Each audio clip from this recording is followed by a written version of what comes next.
want to be able to nail it, and then you're away mentally, and off you go, and you know you're back on track. I feel he's had a few more shots from 45 metres. Yeah, they have been beyond. Great call. And he is dead idea when he's able to just kick within himself from around the 30-metre mark or inside that. So once he has to extend, he seems to, get a little bit off target. So, but that's the way they're playing. He's required to come up the ground and meet the ball a little bit more now. That's the style they want. And look, he can keep, if they can keep improving, they've got -9, -3 in terms of losses the last 3 weeks, and then last week a draw, and they would hope that they can win today. So if he kicks 2 goals 3 today and they win, they'll think that's all right. So, take what you're given, as long as you're given a win.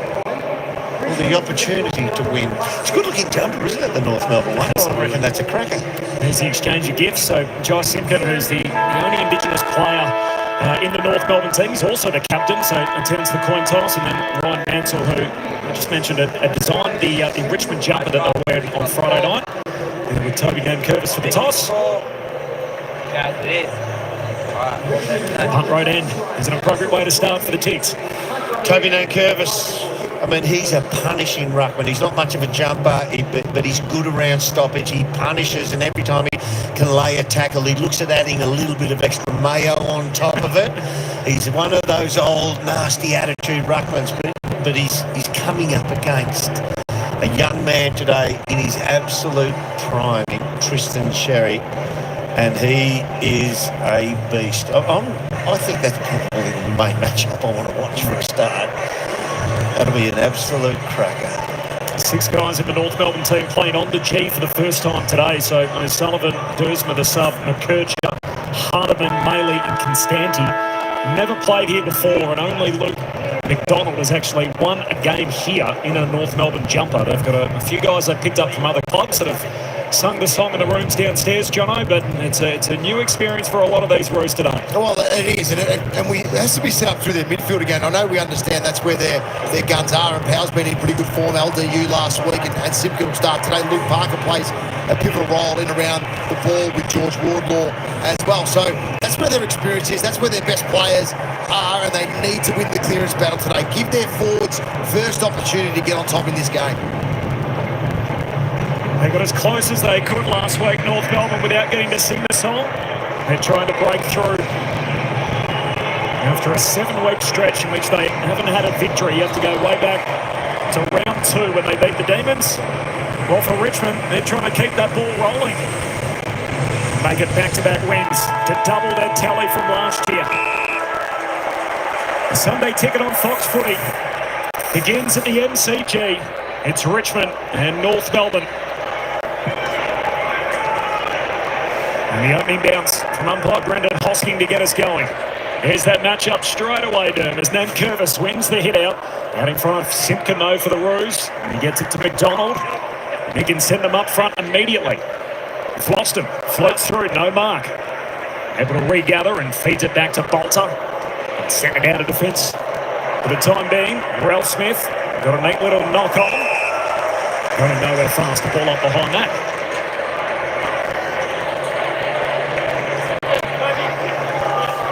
No late change, no change at all for North Melbourne. We've got the same 23 that had the draw with the Premiers last week. I heard the call there. Taranto was being held before he had the footy.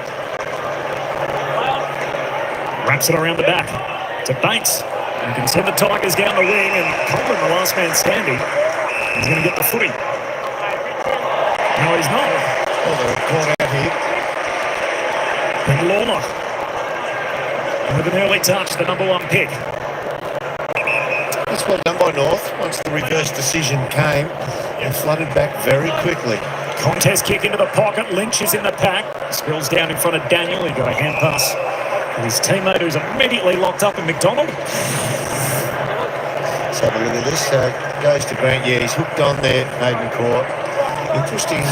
Cameron McIntosh is on the wing, and when that ball came in, he ran to the goal square and cleared all the other forwards out. And Curtis with a telling touch over the back. Taranto trying to work it through traffic. Still gets a look at it. Handball away to Ross. Threads it through hurriedly to Hopper. Here's a high up and under floating goalward, but it's offline. No score.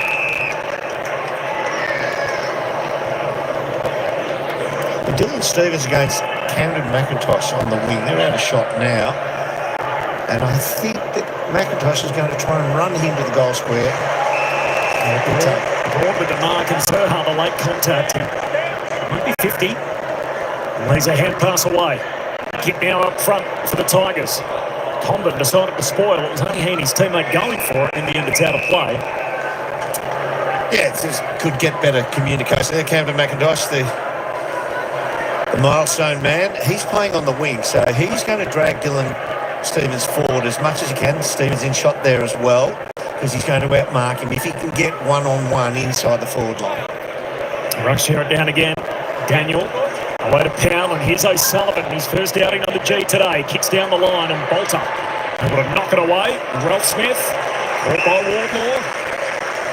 It's been a pretty tight contest in the first couple of minutes, isn't it? It's no real release in terms of out of clearance yet. It's just a quick kick out or an ineffective handball in this early stage. Rucks wrestling again as though battle all day, Durham. That was never going to go anywhere but over the boundary line when you have to throw it up half a metre in. Clarkson and the Brains Trust.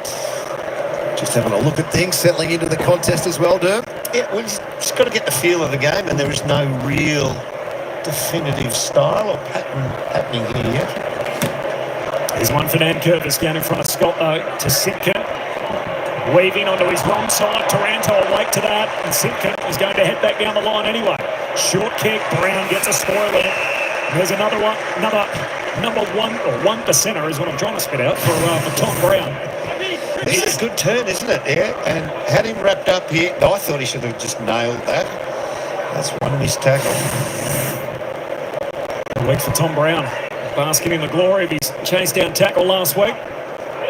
People thinking of Fraser Brown. Big chase down tackle to win the game for Richmond. Hopper to Taranto. Head down the wing, too wide, out on the foot. See if North Melbourne can draw something here. Richmond have been able to set the ground up pretty well, or it's going to be a throw-in off the back. It was touched off the boot, so we go back into another contest here. Plenty of numbers around the ball.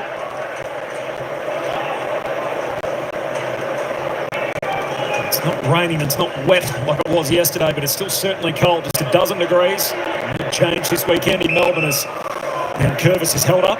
So Ruby Schleicher, who we worked with last week, brought out a stat that Richmond are a shot to beat everyone if they can keep the opposition under 80 points.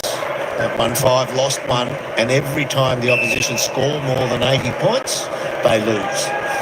So they'll be accented upon restricting the opposition for a start.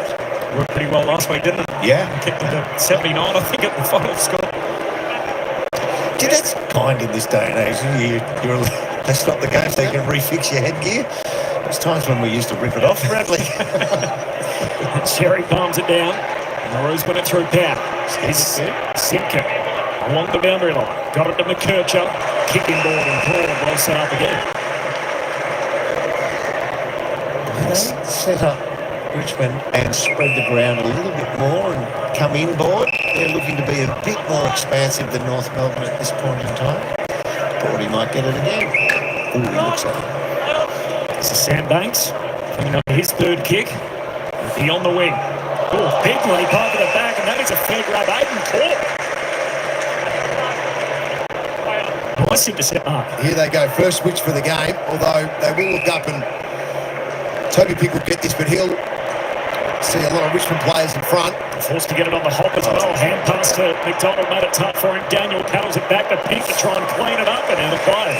It's the first kick to Pink, though. That's what starts this era for North Melbourne. Yes, he was able to clean up, and he needed to execute the second. You can't make 2 mistakes in a row. The first one, okay. Clean that up. Don't make it 2 to build pressure on your team. Toby Pink picking up. Big Tom Lynch takes him to the goal square, top of your screen. And Curtis reaching over the back, Hopper close to the boundary line, and McKercher forces it out. We're just in a bit of a holding pattern at the moment, aren't we? Both teams are relatively safe with the ball. We've been going 3.5 minutes. One late change coming in, so Smith and Dursman are the 2 subs.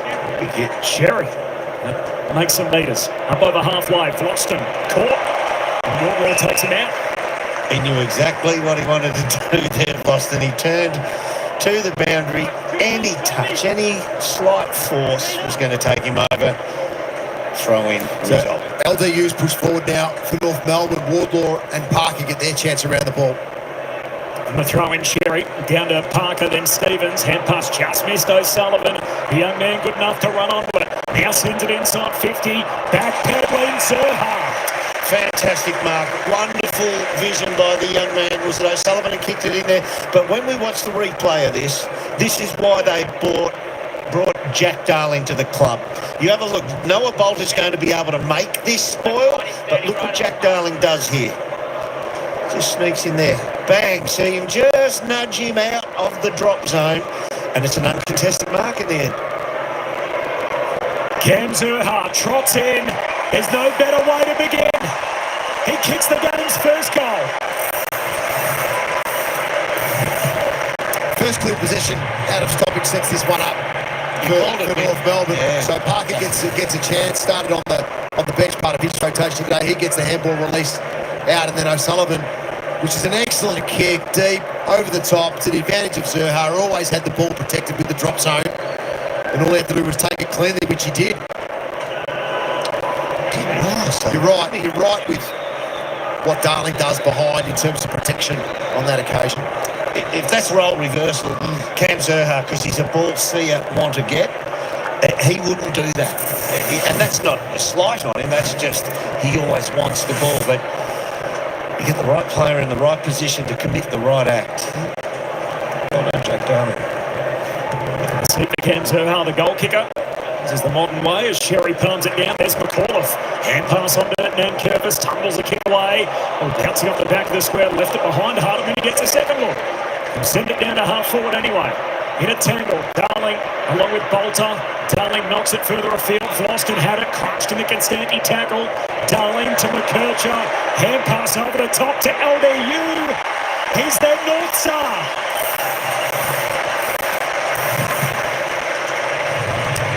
Because they had so many numbers at the contest inside their forward 50, they actually too had the luxury to push forward of the contest. Initially, they were at the contest and trying to get involved as well. So you've got LDU who ends up popping out goal side. He's looking for the handball receive. In the end, he gets it because of support they have all around the contest. McKercher at the back, easy feed by Darling, and LDU's out goal side. So Constanti's tackle there, did Boston have it? No, probably not. Most umpires are not going to pay that. Boston's such a sure ball handler. If he gets a clean take of that ball doesn't happen. That's right. So the pressure from Constanti, was it legal or not? That's up to you. That's a big assist. Big exhale, I'm sure, for North Melbourne fans that have come to the G today. Just a game and a half on the competition table at the moment. A real winnable one this afternoon here at the G. Is Sitka trying to stand up in the tackle. He's going nowhere. Draw last week, of course, splitting the points for Brisbane, and then that win against the Demons way back at the start of the season. McAuliffe to McIntosh to Dow and now to Banks. He's had a few early involvements. Sends it inside 50. Sims a hand on it. Deflects away to Lynch. Left it behind. Sims a second go. Turns, kicks it goalward. That'll do. Big Tom Sims. And the teenager. In his second game with his second goal. Pretty hard to train for that goal, but it shows a little bit of dexterity. It shows that the boy stays alive in the moment. So we watch him here compete and make sure he gets a flicker hand on it. Just stays alive in that moment, turns away. Yeah, you can't train for that, but it's instinctive. He gets a little bit of a block here. Shield. You've still got to hit the ball well, and what he does, he hits the ball beautifully here and ends up getting a bit of extra tweak on it. The big body of Tom Lynch around helped, and he just unwittingly gave him a bit of a screen, a shield. There's one of you guys bowling down Breezestone as Tom Lynch pushes up into the wind at the other end. Just about. Settle for the Tigers. They're on the board. And Curvis wins it down. Here's Parker. Two former teammates at Sydney, now in different colours. Shares it with Powell. Powell Attempted. and centre break. And Bolter That's his better age bracket. He's able to get the quickest steps to the drop of the ball. There's a mixed response as well for Bolter as he goes short to Thompson Dow. Move on with it, people. Dow.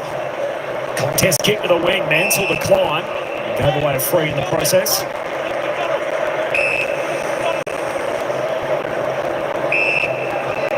Sarah told us in the pre-game, haven't won an opening quarter all year, North Melbourne.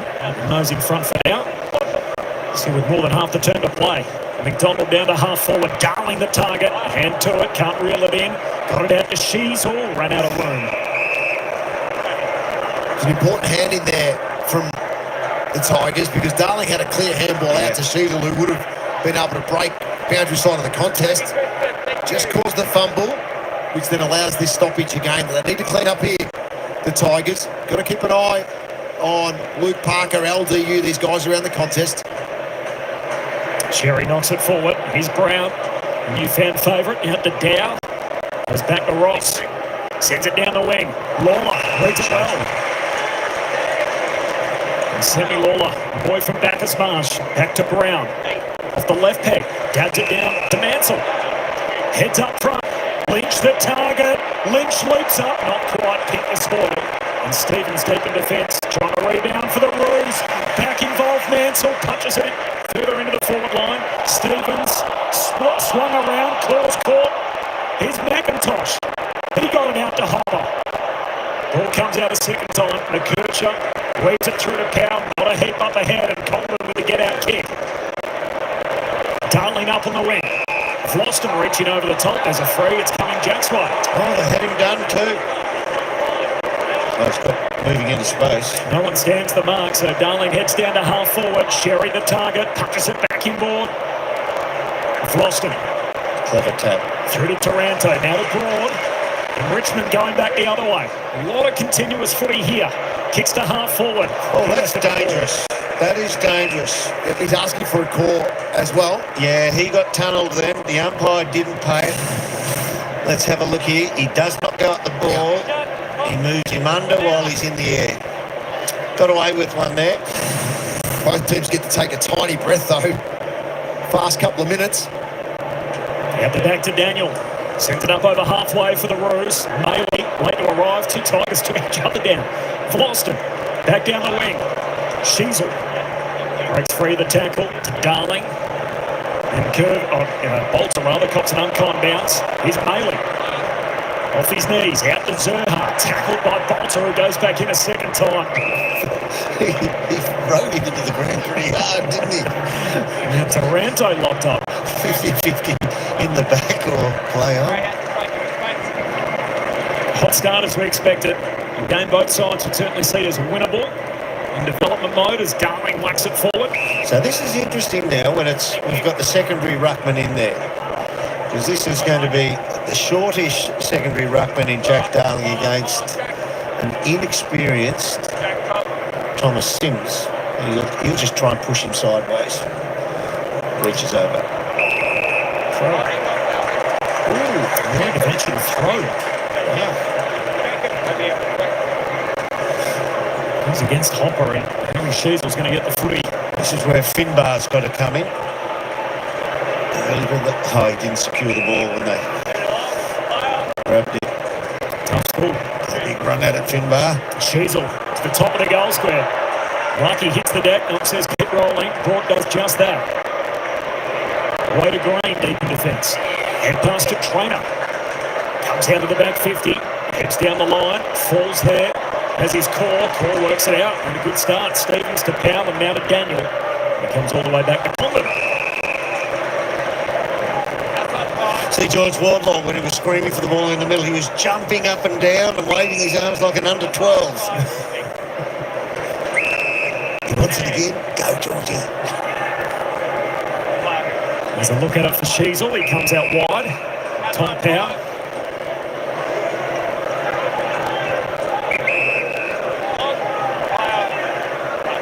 He's going to have to head back across the ground to Pink, who's closest to the goals at the punt road end, and he's over halfway himself. Heads inside the forward 50. Darling arriving. Not quite. Ball bobbles out. Here's Sheasel. McIntosh holds him up. Still got that headband on, Jono? No, that's off now. There it is.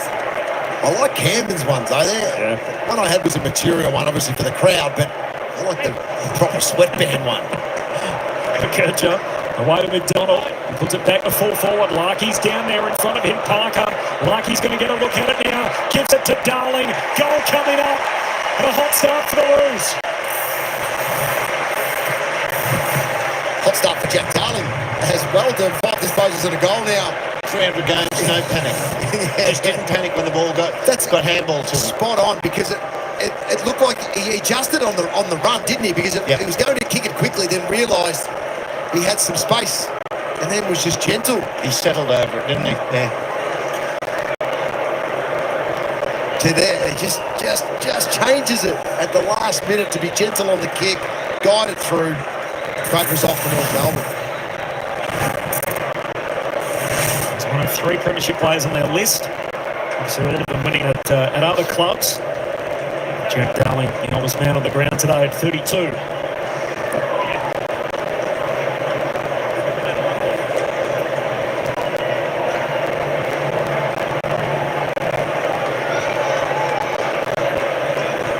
Perfect start for Alistair Clarkson and his team. They've kicked 3 of the first 4. And the Roos playing from in front early. It's Nan Curtis reaching up the back, wins the hit out. That's something locked up.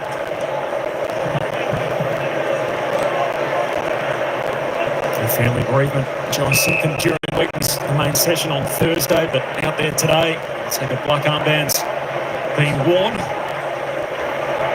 Jack Darling, the double armband on, which you saw moments ago. After the tragic passing of Adam Selwyn yesterday. It's Brown off the back flank. Oh, it's tidy, but it might yet work out. McAuliffe kept it in front of him. Gets it from McIntosh. Now to Green. He heads up front for the Tigers. For the target. Punched away again by Call. Holding down well in defence. That's a good kick. All Richmond's key forwards are behind, though, Durham. They're not either presenting up, they're just waiting for a high ball to come in, which allows North Melbourne's defenders to play one in front, one to the side, so they can actually spoil and turn the ball over effectively. It opens up here on the back of the O'Sullivan kick. This is Powell, sweeping hand pass to Simpkin. What can the skipper do? Looks inside 50. Scott got in the leading lane, didn't complete the mark. Miller to McAuliffe to Taranto. Now to Dow. It all opens up for him. Gets through 3 Kangas. Kicks to centre half forward. Sims flies. Ball spills down to Pink. Back the other way they go. That was a seriously good score by the Kangaroos because they had representation. Richmond at ground level. Daniel heads inside 50. Through the hands of Larky. Zerha also leaps at it. Larky wants to get it out. It comes out. Zerha's going nowhere fast. So Sullivan again with a daring kick back in the corridor. I'm sure they like what they've got in young Finn O'Sullivan. He's a decision maker, isn't he? He'll pull the trigger on it. Second cousin of Sam Walsh, is the Carlton champ. Here's Brown trying to fight through the tackle to Taranto. Out of the defensive 50 for Dow. Dow trying to move some bodies out of the way, wins the footy. It's got to be stronger than that Brett Bailey spot. Broad off the back flank. There's a hole. It's coming to Johnny Ford.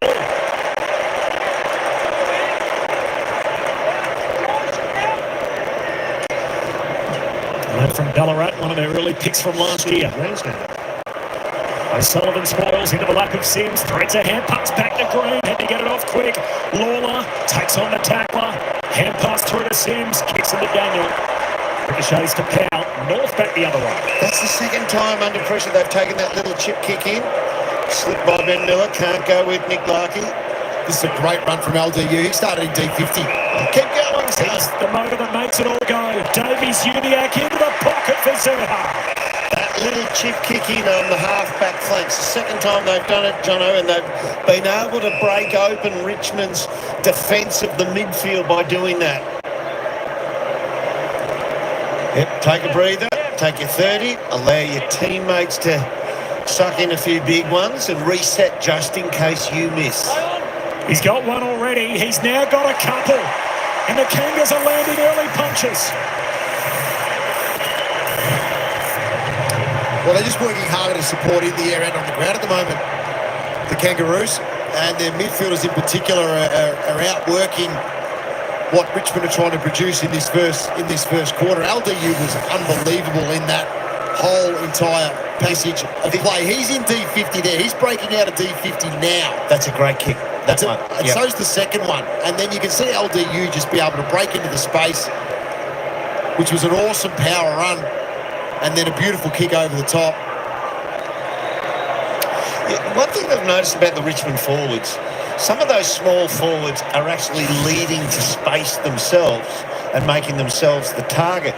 And then when the ball goes long to the taller key forwards, there's no support at ground level. They've separated themselves, the small forwards. He's got a good record here, Hart, despite the win-loss not necessarily showing that. His average is more than 2 a game. Got to win a clearance here, Richmond. Simpkin inside 50 again for the Roos. Miller. Oh, out to Brown. He took on the tackle and lost. And big Finbar Maley will be handed the footy at half forward. He's looking to dish off it. Remember the clock went on him. Players have been telling him, keep an eye on the scoreboard. Look up, look at the screen, Finbar. Give it a good sink. He's a competitor, isn't he, the kid? He's seen that in a short time. Third game. And the basketball family, Finbar Maley, the drop punt, sails goalward. Oh, the mailman delivers. Hot start. That just kept going. I didn't think he hit that well, but it just seemed to have the power on it to get through. It wasn't a high kick. It was a javelin. It was. Just speared. Yeah. But good pressure. Look where he comes from. He's come from 3 deep. But everyone's involved in it. At least Larky's there, so they have to step Larky first, and it allows Maley to come back in and produce an effective tackle. So kick for 51, Durham. Yeah. Absolutely. So there's tactics, and every team has their tactics. But then there's the coaching aspect of will and want. And coming from 3 deep to lay that tackle, that's because you're highly motivated. For a guy that didn't look all that confident, he didn't have any issues, did he? Finbar Maley. No trajectory drop punt. Got it there. Got to win a clearance here, the Tigers. They've got to get it going their way while there's a 6-6-6. And Curvis wins the hit out. What can that become? He ends up becoming the tackler. We can see their centre clearances there, +4, the Kangaroos. It's 13-6 overall in clearances in this first quarter. Layla comes up from the forward pocket to join the contact. There he is. Involved immediately. McKercher holds him up. He was deep inside forward 50 as soon as there was the restart. In. Taranto gets it going forward. Picked up by Hardiman. Sends it into space on the wing. That space filled by Brown. The stoppage numbers superb this year, North, particularly scoring. So they're 4th in points from stoppages. It's an unorthodox mark, but it'll work for Hopper. And on opposite, though, they do get scored against as well, Corbin. So a bit to work out still for the Kangaroos. Kicks to full forward and through the hands of Pink and through from behind. It's a bad kick. If you can pinpoint that, great. But there was no real open targets to that hard side that he kicked. What do those numbers suggest, Jono, that when you're winning the clearance, you got to put some points on the board? That's right. Yeah. When it goes the other way. Well, it's a perfect start, isn't it? 5 straight to start. Yeah. To start today. So at the bottom of your screen there, 3 goals in the last 10 minutes. Richmond without one. Trainer hoping to try and change that. They're doing them on contested possession as well. They're +4. North Melbourne. Here's Hopper.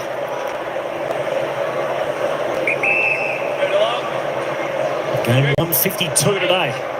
Kicks to a contest in the pocket. O'Sullivan with the climb. Spills down to Mansell from an impossible angle. Kicks to the goal face. And that'll be paid. Campbell. Powell arguing that he was the one who got a fist to it first. We'll wait and see, Derm. Of course, probably one of those where both hands are on it. And Yeah, you paid that. yeah. And Seth Campbell, at his acrobatic best, pops it through. One Richmond badly needed. It's been a big rise by Seth Campbell over the last couple of years. Derm. Yeah. You know, he played a bit of footy last year and got going, of course, and And this year, and his AFL rating was 240, number 245 last year. This year he sits at 19. 19th in the AFL. In the AFL. So it's a massive rise by a young player. Let's have a look at it from this angle. Where was the second grab inboard? Yeah, and clean. Yeah. That's it. So they're saying he's 19th in the league. Yep. He ain't 19th. No, we get that. Okay, and there's elements around the way that champion put this together, and that's their wheelhouse to do that. But visually, and we understand that. Yeah, but it's a huge rise. The reality is, it's a massive rise. So athletic too. He seems to glide through the air for a little guy. As then Curvis trying to soccer it away. LDU has other ideas to Stevens. Now to Daniel. And through to McDonald. Hardly. Well done, Jack Daly. He read that beautifully. Once he saw McDonald fading out on that left foot, he hit space. Thought about the lead of Lark. He decides against it. In the end, he's just going to try and sit it on his head. Zerhar also in the pack, and Brown has to kill it. To think about Tom Brown, isn't it? I mean, we saw him sprint down his opponent last week, and he's electric fast. He's still 6'3", so he's got some reach on him as well. Might even be a touch taller than that. 193, so about 6'3.5". Here's a forward 50 stoppage for the Rouge. Sherry grabs it out of the ruck, and Curvis keeps him there. That's what we're touching on as well, Jono, the scores from stoppages and what they can do in this kind of scenario. And then Curvis. So we've got Luke McDonald's to spare. He's the last line. So he's trying to just communicate at the moment and maybe push his other defenders a metre or two in front of their direct opponent. Sherry grabs it, heads for goal. Larky in the pocket, trying to get around Miller, and forced out the tackle. Powell's leading the way at the moment for the Kangaroos with 10 disposals in this first quarter. Big start by him. Taranto with 9 for the Tigers.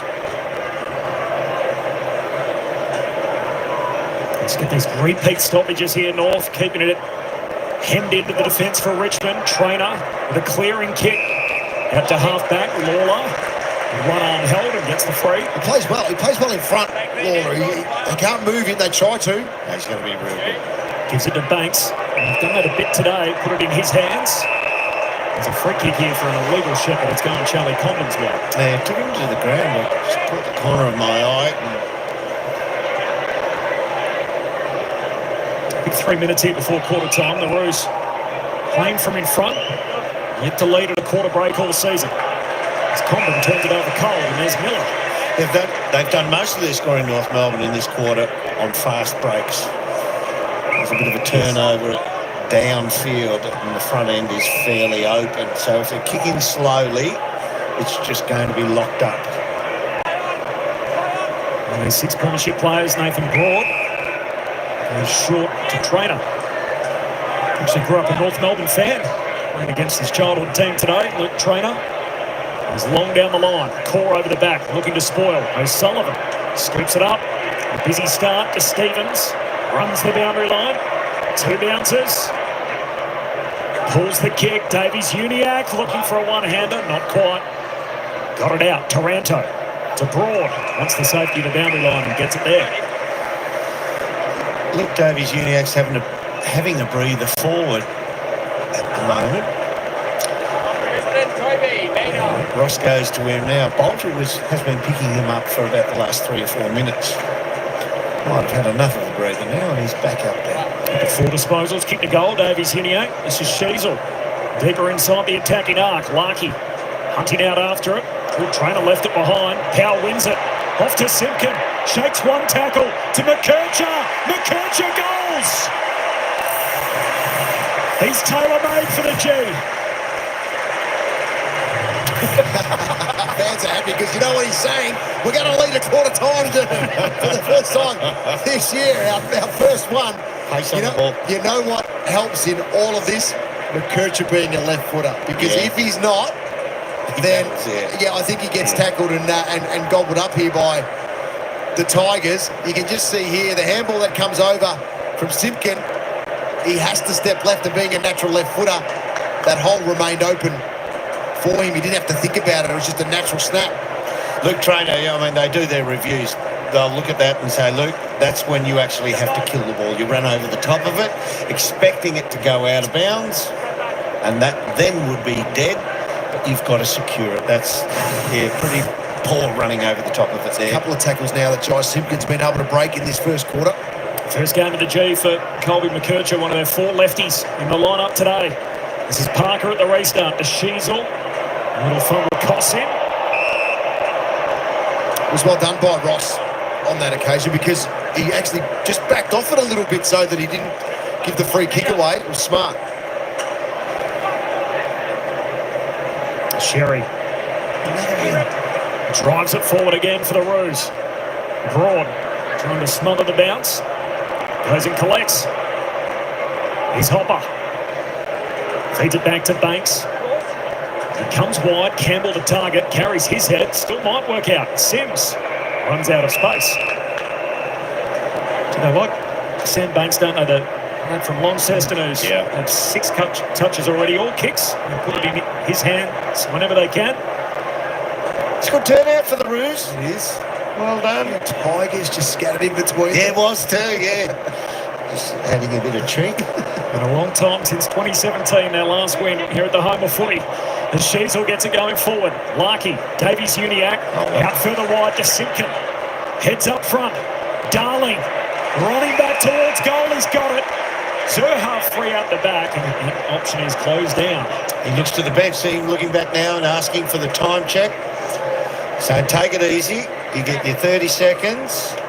So you get one shot at it, and they don't get a chance to reload and go march the ball down the field.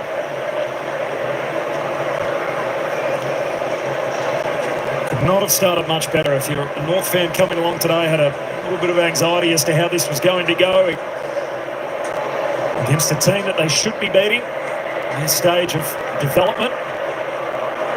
Could not have started much better, as the Darling kick is offline, through from behind.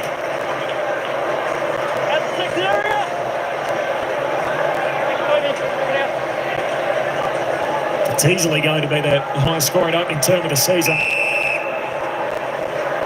They did have an 8-goal opening quarter last year against Collingwood in that memorable game. There we go. So the mark might have been taken inside the line. That's all I can think of here from a positional thing, because so there's the mark clear, reaches the hands. Yeah, doesn't cross the line. So this will be a mark to the Tigers. Yeah. Thompson Dow. Review complete. Looking at these angles, we can see the ball is controlled before crossing the back of the goal line. Decision on scoreboard. Yeah. Take it. Yep. Could be a valuable point by the end of the game. Saves it behind.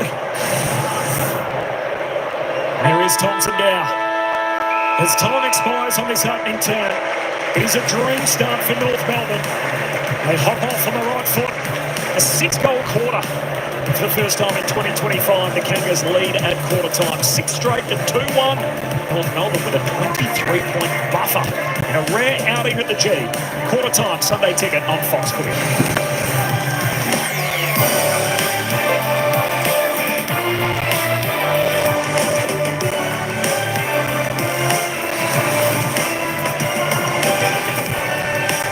And welcome everybody, game day course here, Sunday football action, AFL action. It all kicks off with the Richmond Tigers taking on North Melbourne. I tell you what, you're going to be pretty happy if you're a North Melbourne supporter. I think that's the first opening quarter you've won all season. 6 goals straight leading the Tigers, 2-1-13. Wow-wee, 23-point leaders at quarter time is North Melbourne. I tell you what, North Melbourne was sort of just doing as they pleased in that opening term. Richmond, well, they're just a little bit overwhelmed in that opening term, but I'm sure they'll start to hit their straps and they'll lift a little bit as the game goes on. Expect this to be a fantastic game. This is one game I was certainly looking forward to over the weekend. Of course, Richmond and North Melbourne. Just want to say g'day to a few people in the chat. Addy's Adrian Sports Channel, how you doing? HJ Jaguar, how you doing, Isaac? Good stuff. J Marler, what? Pickleball King. Son of, oh, good stuff. I like that name. Game board. Shelty, hope you're doing your game today. Together forever support. How you going? What? Sack Vossi? Yeah, you never know. You never know. Game board. And of course, Ryan Avery Rogue Run. How you going, brother? Thanks for the super chat. Hey, appreciate it. Too kind, Squire. Too kind. Go Tigers for you. Go Tigers for you. Hopefully they do well.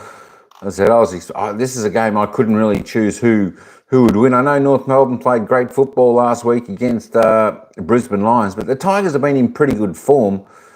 Just want to bring this ladder up. Although we see these two teams sitting 16th and 17th on the ladder, Richmond have won 3, North Melbourne have won 1. They've both been in reasonably good form so far this season, with only limited wins for both teams. But it should be a fantastic game. As we saw, the first goal scorer of the game was Cameron Zurhaar, who is doing pretty good so far in this game. And he's always a big danger. Certainly his game has really, really improved as the season's gone on. Let's just, I didn't do the ins and outs. Let's just have a look at the ins and outs. So for Richmond, coming in was Caleb Smith, going out James Trezise. And of course, the milestone game, the headband man, Cameron McIntosh, 200 games.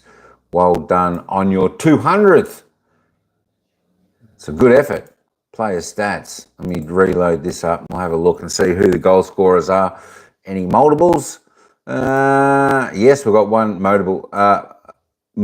And of course, that's Cameron Zurhaar for North Melbourne. I tell you what, Richmond defence want to be on guard against him today. He looked good last week. He looks good again today. Cameron Zurhaar. 2 kicks. He's had 2 goals. Colby McKercher.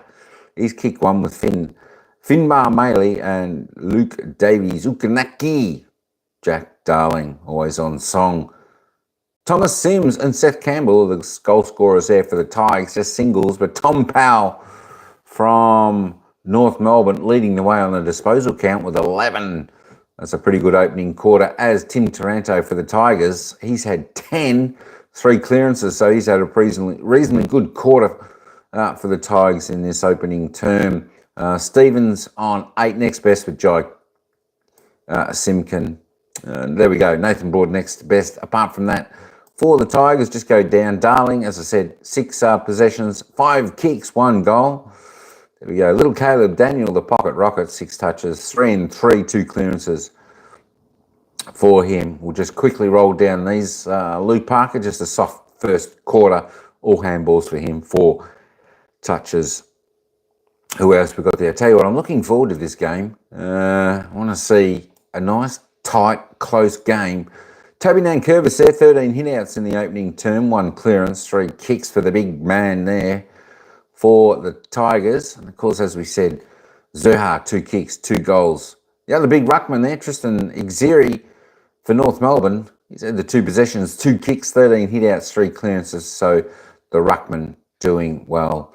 All right, let me take that back up. Game board, what's going on? What's going on? Good morning to you. Good morning. Well, it's good afternoon here. Of course, it's a beautiful day here at the MCG. Out there in football, the sun is shining. It's 12 degrees Celsius, so it's a pretty nice day for football. I just look out the window. Well, there's not much of a breeze. Just a little bit of a breeze, so not too bad. As we know at the G, can be a little bit swirly at times, but not too bad. Go Flag Mantle. Holy moly, Eddie G, Go Flag Mantle. There we go. The Freo, man. What was that with Fremantle last night? I can't believe that. Fremantle, 95, getting up over the GWS Giants, 61. They actually won a game away. Holy moly. I tell you what, they must be a frustrating team to follow. Sometimes they put in their brilliant best. Other times it just, I don't know. But that's where consistency of good sides come in. They can consistently do well. All right, let's get back down to the ground for the second quarter. It's North Melbourne by 23 points. Come on, Tigers. Get a couple of goals. Make this a tight one. Should be a fantastic contest. Just have to get better at around the middle of the ground. They've got to get some ascendancy here. It's going to be grind to get back, Corbin, but that's what they've got to commit to. 23-point buffer for the Roos, playing from in front for the first time this year. As Parker is held up, and there's another stoppage. That's right, and I think it comes down to a little bit even numbers forward of the ball. Don't allow North Melbourne to have the spare. And Curvis palms it down. Parker gets it going forward. And Stanty, not quite. And then Curvis caught. Sheasel. Plenty of players around the footy. To Davies Uniac. High ball to half forward. Floston punches it away from the back. And there's his premiership teammate, McIntosh, in game 200. Kick not to be. And Hardiman picks it off. The best kick. What? There's that. Still looking for his first win, Riley Hardiman. Daniel trying to clean it up. Not quite to Pink. Still a live footy. Campbell got it at Taranto. Over his shoulder. Go and get it. Campbell giving chase. McKercher first there, and he's held up. Well done. Good tackle. Good consolidation with the footy there by McKercher. It's easy to, young players go, got to get rid of it. Ping it out, and then it stays alive. Ticks forward 50. Ponsford stand at City end in this second quarter, right of screen. As we touched on at quarter time, 39 stoppages, 15 more than AFL average. And there's the tone set as well, the first 58 seconds term of this second quarter. Don't break it if it's winning. That's what North want. Oh, Lawler, was he taken high? Yes. Slips the umpire in a free kick. Oh, he started this game well. Yeah, he started this game well, and this is a big opportunity here. Obviously, first one of the second quarter for the Tigers would be huge in shifting the momentum in this game and getting the ability to score off a stoppage themselves. Yeah, just a clip across the neck.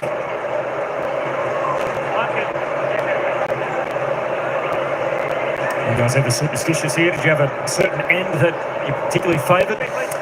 No, they were both pretty good. Five Flags will deliver that line to you. Here's Sammy Lawler, the new club cornerstone. Pulls Richmond back into it.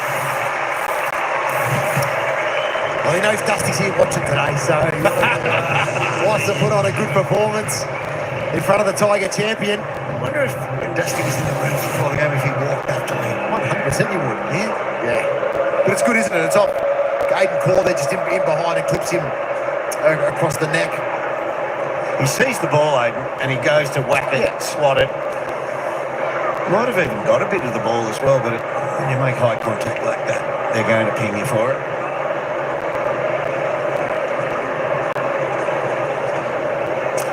Now, Aiden came up holding his head. Let's have a look. Oh, face plant. It could be a perfect outline of Aiden's face into the turf down there. Replace that divot. The grass burn on the forehead. Yeah. So Richmond, an all-important first goal of the second term. They get a centre break here. And Hopper does the work himself. Up front, Lawler. A second look at it, moved out of the way. Spun around down. That was holding the ball last night. The games I watch, you get one arm pinned and you cradle in the other. It's on you to still try and get the ball away. Positive signs for the Tigers early in the second term. Davies Uniac held up. He got pinged a few weeks ago when he started holding the ball out in front, trying to cock the handball. This is better. Block. So this is better because in that first quarter, North Melbourne had a breakthrough. Yeah. And they had 3 or 4 missed tackles, the Tigers. So that's now Curvis who you're not getting past, but sets a tone. Away we go again, fourth time, same area. Sheasel gets it out of there for the time being. At the drop for Austin. Can reload for Richmond. Crowded forward 50. See how many numbers are inside Richmond's forward 50 at the moment. Miller with the hand pass away to Noah Bolter, who loads up from long range. His drop punt fades to the right. It won't get there. Live footy forward pocket. Ralph Smith fends off McKercher. Tight angle. He might go it himself. Oh, the Dacos effort is superb. Hugo Ralph Smith with a sensational finish. Well, he was going to snap it, he was going to banana it, and then he decided to dribble it. Yeah, pretty poor tackle here. Yeah, it is in the end by McCurdy, who had him absolutely wrapped up here and locked in. Just had to get him over the boundary line even. Changes his mind a couple of times. In the end, makes the right decision as well. Under pressure here, Derby's here. I know I'm going to get run down. Someone's coming. He Worked it out. He lined up the goals, then he thought, no, well, have a look for something better. Right, goals? No. Inboard? No. Let's go again. Go under. Smart. Three decisions. Yep. That was calm in a pretty tense situation for Ralph Smith. Before the game, we spoke to Alistair Clarkson about the youngness of his team and the inability to catch and stick tackles, and that is a perfect example by Colby McCurdy, who's a wonderful, wonderful young player, but just sticks the tackle like a league footballer should. That doesn't happen, but great finish. How good is that? Game back on, 11-point spread as Banks is held up. That was Peter Dacos as well, kids. It makes a talk from the pocket. Of course, he's two young blokes. Yeah, they can do it as well. They're the name nowadays around town. And fine things with the Magpies as Hopper. It's a hand pass out to the wing. Punched away by O'Sullivan. He's Gow. Having a good run here, the Tigers. They're starting to win some contested footy. They're starting to win some clearance work. Oh, I thought McDonald thought he was held without it. It's going the other way.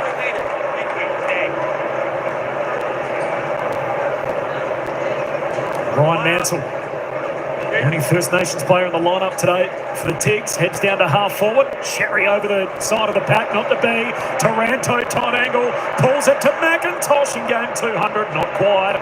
Wardlaw wanted to keep it in front of him. Still a chance for the Tigers. Taranto to Pink. He's tackled. Get another stoppage. Well, it's all hands on deck now, isn't it? Yeah, Taranto apologising to McIntosh off the back of that kick.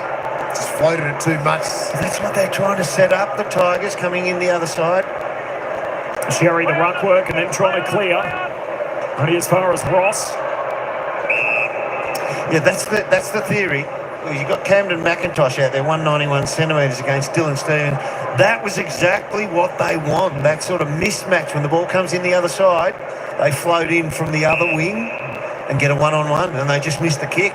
If you love the stoppage game, this is one for you, isn't it? The high above AFL average. There's a lot of work being done in tight. Let's see what happens here with plenty of them around the footy. Wardlaw on the outskirts of the pack. Sends it down the wing. We've lost him. Flying. Not quite. Davies Uniac. They can't pick up. Got to move. Coughs it up. Brown. Hand pass away to Banks. Gets it to Vlosten. Sharp hand pass. Miller. Away to Hopper. Going to work it out through the phone booth and finds Banks. It opens up for Richmond. Here's Bolter. Long kick of the footy. Kick is wayward, out of bounds. Kind of sometimes think, Derm, that a fast-paced game actually fatigues you, but a stoppage game can fatigue you more because it's just contest after contest. You're picking yourself up off the time. You're getting tackled and you're wrestling and all those things that go with this type of contest. It hurts the ruckman more than anyone else. 11-point game. The Roos did lead by as many as 24 points. On that opening turn, Banks away to Hopper. Sends it up front. Out to meet up Lawler. Collects on the hop. Hand pass back to Nankervis. Trying to get back to Lawler. Sherry in the other direction. Took a moment to collect. Hand pass back out in front of Ross. It'll sit for Sheasel. Here go the Roos. Parker couldn't trap it. And then held without it. Thompson Dow's getting the free. Just thinking of that when Tristan Sherry came through. Yeah, he's lucky he's playing in this era. Oh, that was death 20 years ago. Just about a death on the field there. As Tom Brown, his fan club is rapidly growing. On the back of his tackle last week. Kicks it all the way to full forward. Sims trying to reel it in. Pink trying to get it out of there. Touched on the way through. Davies Uniac. Hand pass to Sheasel. Hurried kick to the wing. Punched away by Broad. Larkey moves in. Collects. Takes on the tackle. Just got it out to LDU. Spins his way out of it. To Pow. Ugly kick down the wing. Tough one for Maley. It'll run out of play, and that's not a bad result for the Kangas. Bit of latitude shown to the two North Melbourne boys in succession there in the tackle.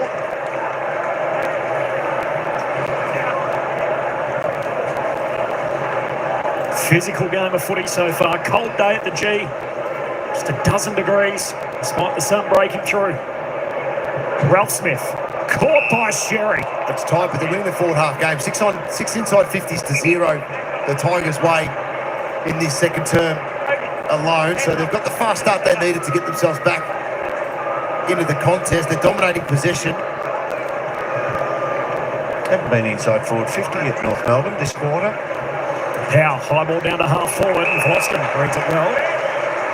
Edges Davies Uniacke underneath the footy. Wonderful player, Davies Uniacke. You've got to be a bit more physical than that. He's pretty experienced at that as well, Nick Gloston. Sherry, a fair piece of it, not to be, and falls held up. Thank you. Nick Gloston played in that final here against North Melbourne back in 2015. MCG, there's very few remaining members of that, just him and Camden McIntosh. Both guys early in their career at that stage, and he's Gloston right on cue.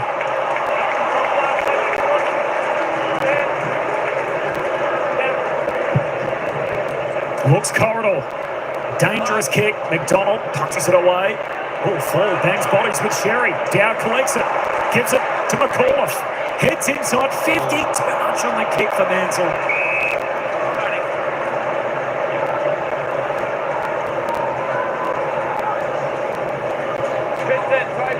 There's Adamuzo. Be a little happier than what he's seen in the last few moments. They kicked 3 of the last 4, including the only 2 goals Durham in this quarter. Yeah, well, they've looked good. They've started to control the footy a little bit better, but it's just hard work. It's a hard scrap for them to get back, which is fantastic. Real grind of a game so far. Oh, Wardlaw had to beat a couple. Tries a third. Ball comes out, up, says keep going. And Wardlaw gets away with one. Stevens misses Scott by hand. And now has an issue. Held up. Let's have a look at this. Georgie Wardlaw, Bork, step in, Bork, step out, Bork, jump up. He got the handball. Definitive handball though, wasn't it? Yeah. There's a possession and a hit out, all in one as Sherry just soccers it down the wing. Bolter, high fend off. Oh, that's the old wrestlers mode, the claw. Mentioned some of the inside 50 count moments ago in this second quarter. North have had very few entries so far in the term as he heads up front here. Maley got it away, but straight to Trainer, now to Ross. Going to run it out of defence. Still haven't had it inside 50 North. His Call looking to punch it away. Sims keeps it alive. It opens up field for Richmond. Leaving it behind Campbell. O'Sullivan has to be clean. He is. Handball picked off on the way through though. Back into dispute. Powell keeps it in front of him. Look at all the numbers come around to try and lock it in. This is fantastic. It's beautifully ugly footy, isn't it? It is. It's a scrap. It's a massive bodies. It's when you say, oh, it's a lot of players. It's a thicket of players around the footy. You don't think footy's still a tough contested game, then this match will prove you wrong this afternoon as Hopper, short kick out to Ralph Smith.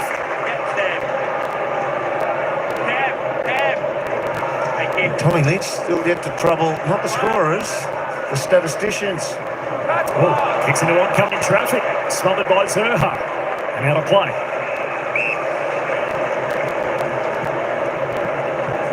He's had a couple of contests, hasn't he, Tommy Lynch, but hasn't had the opportunity really to get involved in the game from a one-on-one point of view. Correct. Yeah. Still playing his role. He's down the line. He's the target of the long bomb down there, which he keeps getting in underneath. Darling wins the hit out, but no one there as McAuliffe. Awaited down, tackled by McKercher. Second go at it. Back to McAuliffe, trying to wrestle his way free. The ump gives him a moment. Sims is caught. So they've started to do, there's Big Tom and Toby, Tom and Toby. They've started to do so much better this quarter. The Tigers around the stoppage here. You reckon who's might have put it on them? About some of those numbers in the first quarter.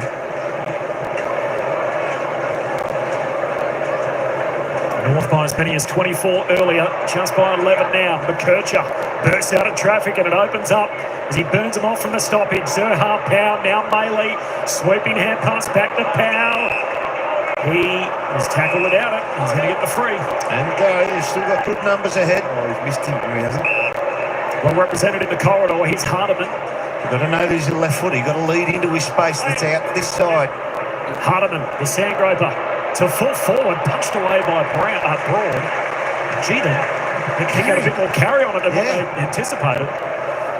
Broad able to save the day. First entry inside 50 in this second term. It did carry, but it was highly unlikely it was ever going to carry past the last line of defenders. So low percentage play.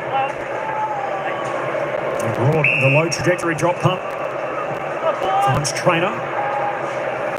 And this is where Lynch stands down the line and take it on. As a bounce to Mansell. Now Richmond on the counter-attack. Touched on the way through by McDonald on the mark. Lawler zigging, zagging, going the wrong way. Hand pass to Mansell. Kicks in the Lynch direction. Looking for his first involvement. He's got it.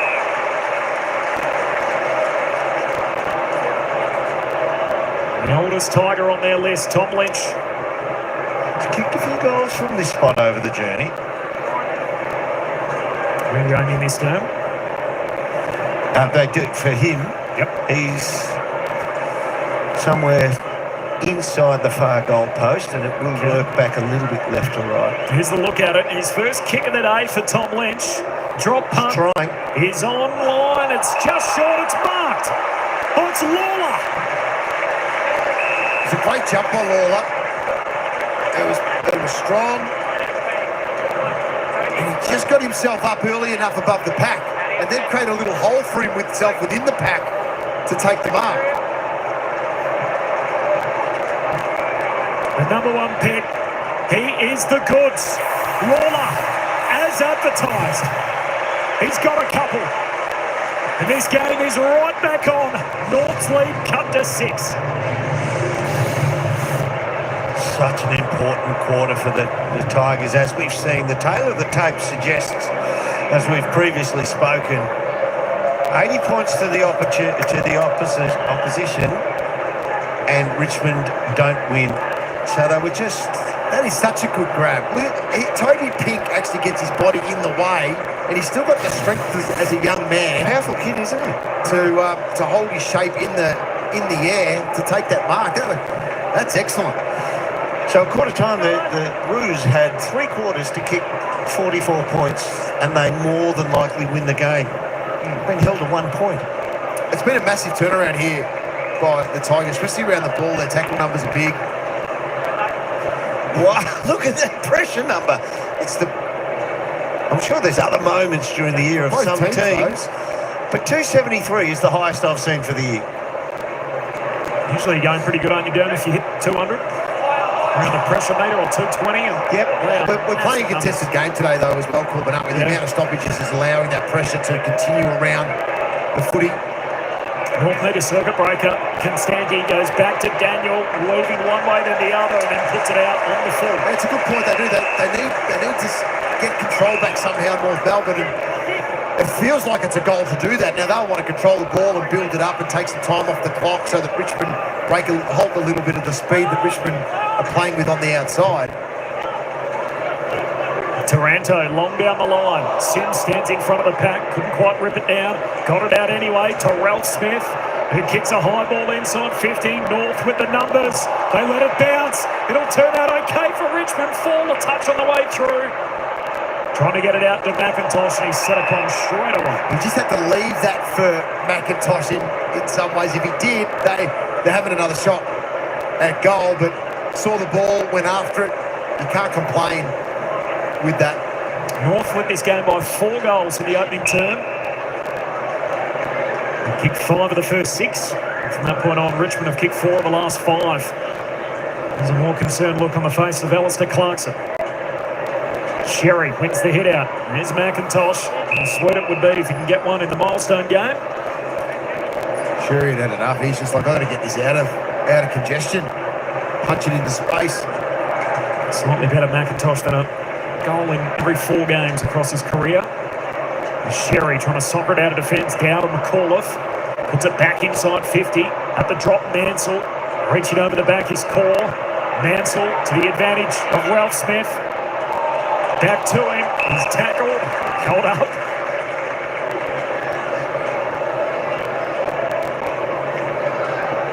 tackle count even in this quarter alone is in the low 20s. The team still has 8 minutes to run. Highly contested, stoppage-filled game so far. Parker just leaves it on the deck, and in the end his teammate knocks it out in power.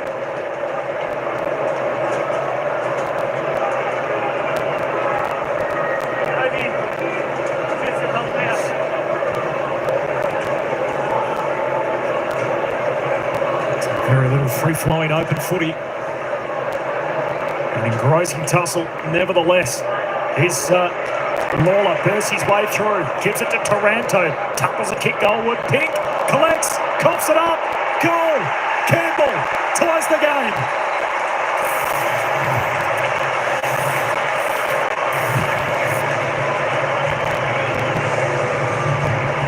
Another mistake by North Melbourne, had full possession of the ball, direct turnover by hands here.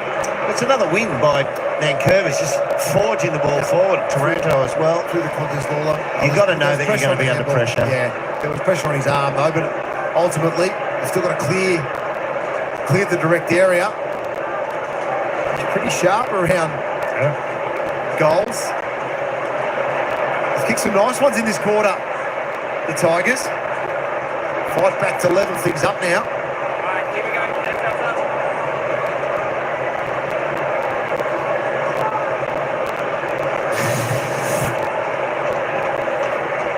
Seth Campbell, couple for him, couple for Lawler.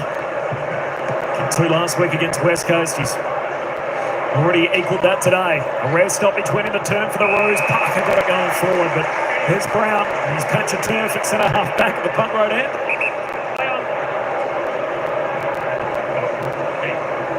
Keeps it moving forward for Richmond. Green the target. Lawler sees it over.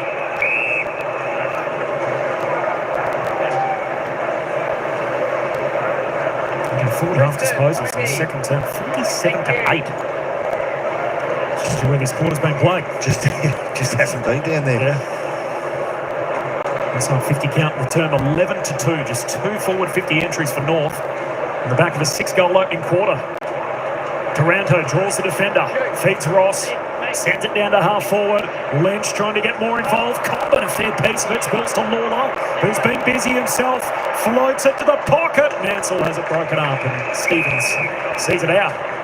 Did well, Mansell, to get back there and actually be something that was capable of marking that ball, but also Sullivan cleverly just jumps early, doesn't make contact, but just disrupts the vision that Mansell has on the footy.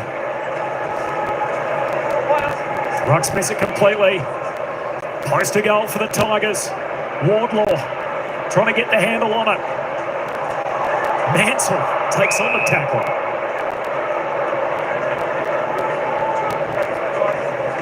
And Finn O'Sullivan. Well to stand up there, the youngest man on the ground today. For North Melbourne at just 18. And a play on it, not to be. Says keep rolling there. The Tigers through Lynch, shooting goalward, missing everything.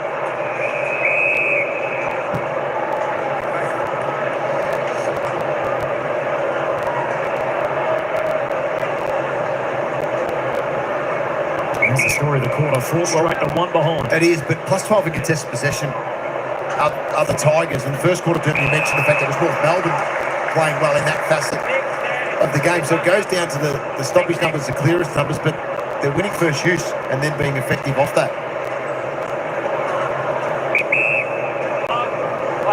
North with all the clearance dominance in the opening term, flipping in this second as Miller into the pocket and punched away by McDonald.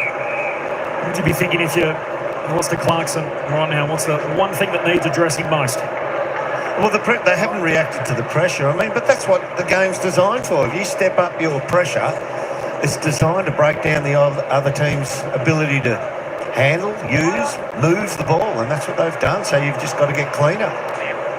Simpkin to Parker, knocked out of his hands by Ross, and now out of play. It sounds simple, it's almost trite saying it, but it's a little bit of stay composed. No team can play with a pressure rating of 270 for very long. Richmond have hit it, which is absolutely awesome. but you'll get your shot. You just got to hang in there.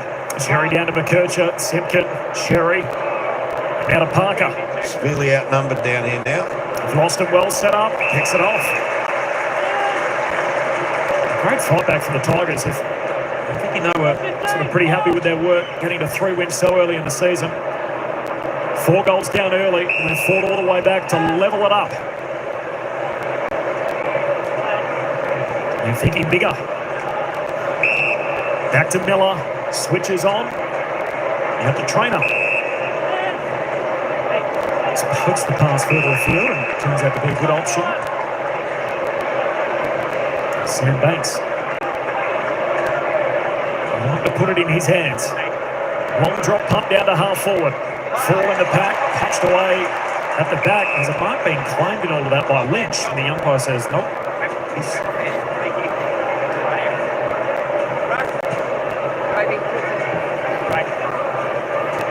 A long way removed from that dissent rule once upon a time, and the ramifications that came with it. That's another thing that's disappeared, hasn't it? Big time. Durando. We chuckle because of the hoo-ha and you know, the way it was adjudicated and you couldn't do anything. Yep. It's just completely disappeared out of the game again. If you rolled your eyes, it was 50. It was. Here's Sherry. Gets out of the defensive 50 for the Roos. McAuliffe does very well. Hand pass a little too hot for Brown. Oh, back into dispute. Wardlaw quit tie. Got the free. Wants to keep it moving. Good option. Finds Larkey. Open forward 50. Kicks it deep for Darling. Over his shoulder. Spills it in the dog sheet pocket. Now to play. Such a difficult mark when it comes in flat. It's none of them are easy. But when it comes over a shoulder, you can get a bit of a sight on it. But when you've got to look straight up between the shoulders, it's coming over the top of your head. It's a tough mark. They moved it better that time. They sensed their opportunity. They moved it well. A rare entry inside the attacking 50 this term. Hopper caught by Sherry. Ball comes out. Stevens misses everything. Got away with one there, Jacob Hopper. He let that go on the tackle. If you want to win games like this, you've got to nail that snap.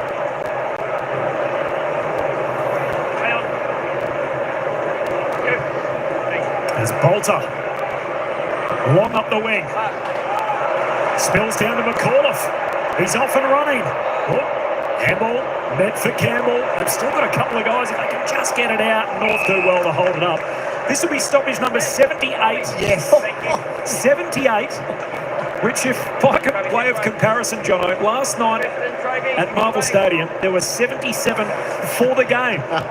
No need for stoppages when you're kicking them through the goals, though. Sorry, Sarah. Amazing. Campbell into the pocket. Half volley. Lynch. Lynch will blow up again here. This is 2 now. He's claiming that he's marked. Let's have a look. Oh. That could have been paid. You know what? He never lost contact with it. Good smother. That's part of the Tigers' pressure they brought to the... They smothered to the... Oh, umpire! It's been paid insufficient, but It's smothered off the boot! Oh, no, come on. If that was last touch, it's normal. it is. Mansell takes the reward into the pocket. Sherry contested grab, 1 out. Against Curvis. Nick Curvis. Sherry walks off his line. He's been told to go. Contest kick again. McIntosh. Big win. Kicks inside 50. Campbell. One of the best in the business below his knees. Luke Davies, Uniac, and Camden McIntosh knocks him over and takes it away from him. Well, we spoke about this man's rise in the game over the last 12 months, Derm. It's been rapid and it's been fantastic. In the box here. Yeah, it's a great win, isn't it? Yeah. By McIntosh. Clean Spot on hands. there. And a beautiful use inside forward 50. 5 touches in this game. 2 goals already for Campbell. What an important kick. This would be his 3rd of the day. Seth Campbell is out to the right. It's enough to give Richmond the lead for the first time today. They've got their nose in front, the Tigers, from 24 down. And the Roos can't get 2 possessions from kick in here. So they're a chance to keep it in their half. Oh, hang on. that is ugly from Daniels. It skids away. McKercher immediately under the pump. Did really well. Got it further afield to O'Sullivan, who keeps it moving. Sheasel pokes the pass. Davies Uniac with a bit to do. Hopper wins it, and with support. That's too cute. Fall. Long kick up front. It's a 60-metre drop punt. Lynch one out in the cage. Core, was he being held? Yes. Tom might be happy. He's not getting the whistle, is he, Durban? No, he's just let the umpire know.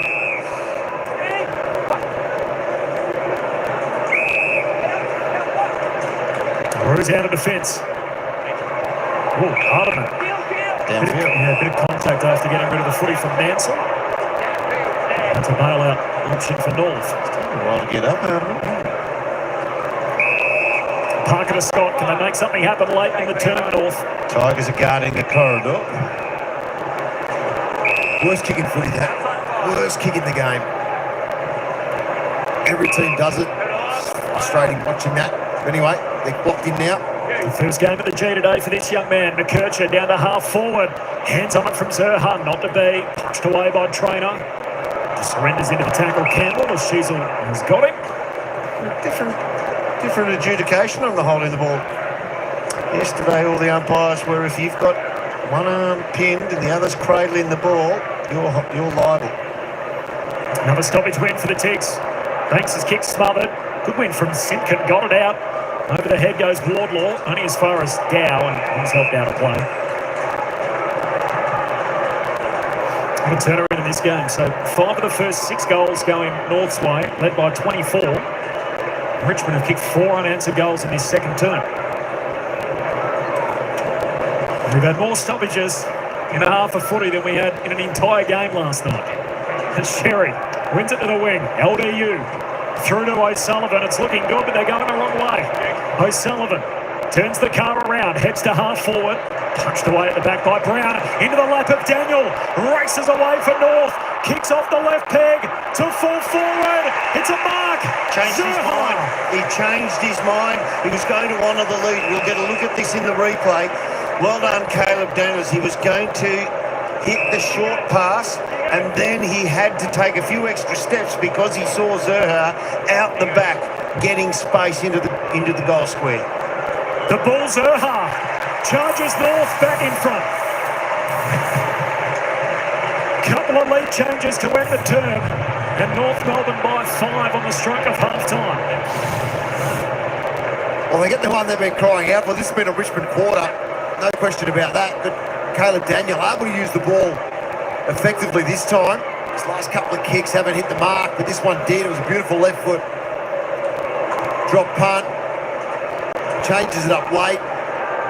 Hits it beautifully. The advantage of Zerha in the goal square. So first time they've been able to get goal side of the Tigers' defence as well, because their pressure's been so good up the field in this quarter. Richmond that North Melbourne haven't been able to break through at all. He's had a good day, Jono. 3 for him. He's now got 15 goals in 6 matches at the G. Hasn't won one yet. Maybe today will be the day for Cam Zerha. Waning moments in the quarter. Ross to Hopper. They'll get a look at it here, Richmond. Seconds ticking down. They need a mark. Punched away by Core. Sheasel to Daniel. And that'll do us. And if you like stoppages, boys, this been the game for you. A tough, grind-about game of footy. And at half-time, after a couple of lead changes late in the term, it is the Kangaroos who lead it by 5. Just the second game this year that North Melbourne with their nose in front at half-time. 7-1 to 6-2. And a 5-point buffer for North. It was a lead that was as many as 24. They coughed it up completely. And now on the back of Cam Zerha in front at half-time. Sarah Jones downstairs. I've got the milestone man with me. A big turnaround in that quarter. What was the message at quarter time? We just needed to make sure that we're doing the basics right. We know what that is as a club. Our pressure and stuff needed to lift. So And even just our setup and compliance around stoppage and that was, we needed to make a big lift from the first quarter. So, yeah, it's been good. Got to get the stoppages right because there are plenty of them. How physically taxing is it? Yeah, it is. It's just rep after rep. And, you know, if you switch off for a split second, the opposition is, you know, that's all they need, a gap, you know, metre or two and they're on. So, yeah, we switched on that quarter and we got to bring it back next half. So we'll let you get in there with the boys. Thanks for your time. Thank you. Cheers. So a close game here at the MCG. It is North Melbourne leading it by 5 points after blitzing the opening term. It was the Tigers that came storming back. Brad Johnson and Dermot Brereton to join me after the break to analyse how it all unfolded.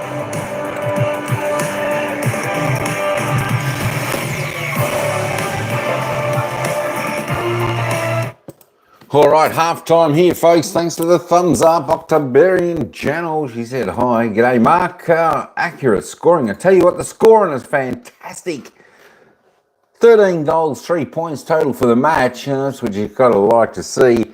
Finally, we've got a bit of straight kicking in our game. That's what we love to see. Hey, I tell you what, the Tigers, 4 goals, 1 in that second term. North Melbourne, 1 goal, 1. Only managed that goal late. Beautiful bit of play from Caleb Smith. Down to Zerha, got the goal. I tell you what, that was an absolute mirror image, folks. Mirror image of the opening quarter where North Melbourne had all the run, all the play. Richmond, second term, did exactly that. They had all the run, all the play was down there forward, half of the ground, most of the time. I'll tell you what, we're in for a ring-a-ding-ding game here today, folks. You gotta love it. We'll be back with the commentators not too far away. Let's check out some of these stats. I'll be interested to see the goal scorers now. Cameron Zerha, as I said, added to his tally late for North Melbourne. He's the leading goal scorer out on the ground this afternoon. 3 goals, 3 kicks. You can't get better than that. McKercher, Maley, Ukanaki, and Darling, all singles for North Melbourne. Of course, for the Richmond Tigers, who came out on song in that second term, Sam Layla, Seth Campbell, both with 2 each. Singles to Sims, Ralph Smith. The goal scorers so far. Hey, AFL fantasy points. We haven't checked those out for a while. Look at that. Zeri, 95 points if you play the fantasy points game. It's pretty good. Toby Nankervis, 81. McKercher, 71. Let's have a look at the disposal getters quickly before the commentators come back here. Half-time here at the MCG. We've got a cracking game, folks. Don't go anywhere. Tim Taranto leads away. Tigers, 19 disposals, 7 kicks, 12 handballs. He's had a mark, 3 tackles, 5 clearances, having a great game. Is Tim Taranto. Next best for Kangaroos, Tom Powell on 17, 7 and 10, 3 clearances. Jacob Hopper, 15 with 9 and 6. 3 clearances, doing well. Harry Sneasel, he's doing reasonably well there for the Kangaroos as well on 12. Caleb Daniel, I'll tell you what, he is such, I don't know whether he's just such an underrated player, but he's like the small pocket rocket. Wowee. Remember Tom Liberatore? Well, he's like the same type of play. He's like a gun, Caleb Daniel. So accurate, such a good decision maker is he. He had a nice goal assist there moments before the siren. He's got 12, a couple of clearances, doing well. Sam Layla for the Tigers up to 11 with Thomas Dow on 11. Sam Banks also. Jai Simpkin on 10. Luke Parker on 9. He needs to get into the game a little bit more. It'll be interesting to see what happens in the third term because, I think it's the city end where all the scoring has been done. I think it's the city end. It's the right of screen from where I'm watching. It's not 100% sure which way the cameras are facing, but anyway, it could be there. Jack Darling for North Melbourne, 7 touches, 6 kicks, just a 1 goal. All right, we'll come back to this in just a moment, folks. I tell you what, Ryan, you've got to be happy with the Tigers, the way they came back. 4 goals, 1 in that second term. Fantastic. All right, let's get back to the commentators. We'll get back to the stats in just a moment. They'll give a little bit of analysis on the opening half. MCG. Just one goal though in that term, and it came late. Dermot Brereton. This is a fascinating draw. Plenty of stoppages, plenty of pressure, and it really is game on at the halfway mark. I never thought I'd say it, Sarah, but this is a game that is scrappy, full of congestion, full of stoppages, and I'm loving it. It is fantastic. It is contest after contest. So we saw the first quarter, North Melbourne were pretty good in contest and clearance, and Richmond reversed the tables and added pressure in the second. Look at that, stoppages. So far, 82 at the moment. The AFL average at the halfway mark of a game is 48. Why is this happening, Derm? Well, I think North Melbourne thought this is our best chance. You know, it's stoppage. We can run away from the Tigers. Midfielders, Hopper and Taranto aren't all that quick. So we've got some boys in there, Simpkin, LDU, and if we can win the pressure and the clearance, we'll be able to move away from them too quick. So they turned it into a clearance game, and then Richmond embraced it in the second quarter. Huge turnaround in the pressure stakes for the Tigers, and a lot of that was because of their work on the tackle. It was impressive, eye-catching stuff. Well, we spoke to Uzo before the game, and he said, look, it's not just the Tom Brown type tackle running down, it's the forward line tackle as well. We celebrate that just as much. They were 8 zip for tackles inside the forward 50 in that second quarter. Look at this, they're taking down the tacklers. There's no time and space. They have just been rabid to try and get tacklers to the ball. Their pressure went through the roof. At one stage, it topped out at 270. I haven't seen that appear on screen before, but it was magnificent to watch because that is just... That's a team that's invested. You can talk about statistics all you like, and it is a bit of a see and surmise when you're talking about pressure. But if you can give us those numbers, that's the ability of the coach to actually reach his players and say, will you give me this type of non-wavering effort? And he got it. 270 plus it topped out at. I just thought it was magnificent. And for North Melbourne as well, they have to say, all right, some good teams, and Richmond were good in that quarter. Some teams are going to dish that up to us. How do we react? Can we actually control the ball? Can we deal with that and survive in their own game? Let's head inside the Richmond rooms where Bradley Johnson is standing by. Jono, love the work of Sam Lawler in that quarter in particular. 2 goals. The young gun is so strong. Oh, he was brilliant. He really was. And they're just getting set behind. They're all in their lines at the moment, about to go into a meeting in about 1 minute's time. So it's perfect timing to speak about this young man who just working his legs over on the bike, hitting himself, obviously going in half-time here, setting himself up for a big second half. And he'll need to produce as well. And we know how good this young gun is. 2 goals in that first half. He had 11 disposals. This is the most impressive moment, though. That contested mark in the goal square was absolutely outstanding. And to go back and seal it and then work through stoppage here. This is the growth in his game as he continues to get going in his career. He'll get more moments around the midfield, of course, and you can see what he's going to be able to produce. So it's exciting for the Tigers. They're excited down here. Their energy's pretty good, as you could imagine, coming off what they produced in that second quarter. Their tackle numbers are high. They're mentioning that. Didn't have any missed tackles, which were huge, and you guys have already focused on the pressure numbers, which has been a high focus within this group behind me. Much, Jono. Yes, the stage is set for an absolute beauty of a second half here at the MCG. Also looking forward to AFL 360 tomorrow. Jared Waitley and Gary Lyon will have a look at all the big issues over the weekend. Adam Uze will be at the desk for Coaches Night alongside Luke Beveridge after the Bulldogs' great win over the Bombers, and then on the couch, all the big guys with the big opinions. Looking forward to that one. A huge Monday night right here on Fox Footy.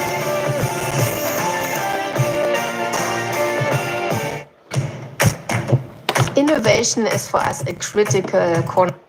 All right, there we go. I was a little bit slow there, folks. All right, let's get back to the stats.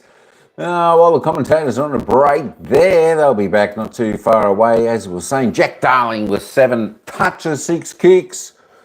And just the 1 goal there. George Wardlaw, I tell you what, the star for the Kangaroos. Be looking forward to seeing him if he can lift and have a monster second half. He's only had 6 in the opening 2 quarters, a little bit slow for him. The star player for North Melbourne, 6 touches, 4 kicks, 2 handballs, 2 marks. He's been tackling well, though. He's had 7 and 2 clearances, so doing pretty good. Well, there, Nick Lakey, lucky and just on the 6. Seth Campbell, 6, and Noel Bolter, 6 there for the Tigers. Let's keep rolling down. Hey, David, how you going? You going for North Melbourne? I tell you what, it's a good game. It's a good game. Nan Curvis has been going right. The big ruckmen have been going pretty well. Been working hard. 4 touches, 2 and 2. 10 tackles, Toby Nankervis. Wow, for the big ruckman. 28 hit-outs, 1 clearance. Let's have a look. Where's the other ruckman? There's the other ruckman. Tristan Zera, I tell you what, he's going all right for North Melbourne. 11 touches, 8 and 3, 1 and 8 tackles. Wow, 29 hit-outs, 6 clearances. That's brilliant. Anyone's thoughts? All right, North. I tell you what. Let me just get back to look at the scores there. David, can you believe it? 6 goals, 2, 38. The Tigers trail North Melbourne 7-1, 43, 5-point ball game. But what's impressive is the accuracy of the scoring today. 13 goals, 3 total on the scoreboard. Gotta love to see the accuracy. Let's have a look at the team stats now. I tell you what, she's pretty tight, folks. She's pretty tight. 168, 164. It's plus 4 disposals to the Tigers. Plus 1 in the kicks to North. Plus 5 handballs to the Tigers. Inside 50s, Richmond doing well. Tell you what, they really prevented North Melbourne in that second term from getting inside 50. 28-20. Don't often see it that low. 8 scoring shots for the Tigers, 28 insides. 8 scoring shots for 20 North Melbourne. So North Melbourne doing reasonably well once they get it in there. That's better than 1 in 3 going inside. For the goals, 66, 68 disposal efficiency. Need to lift that both sides. Need to be a little bit cleaner with the ball there. Melbourne is smashing Tigers in the VFL. There we go.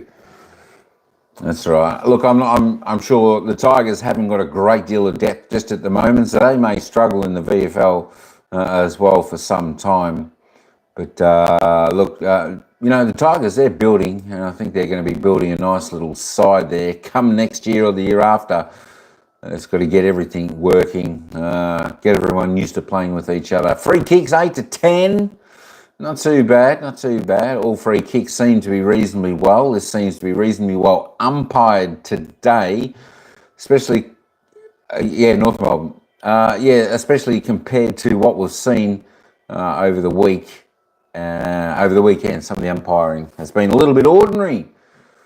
But at least this game's going well. Hit-outs, look at that, 32 apiece.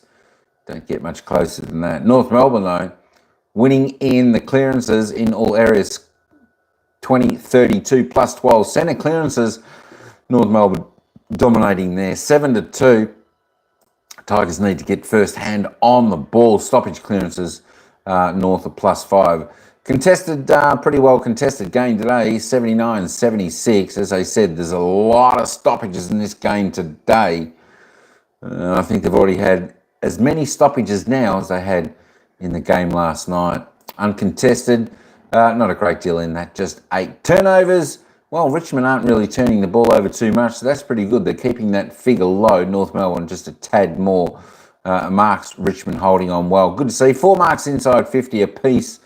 Getting a little bit of opportunity, but the back's holding up reasonably well.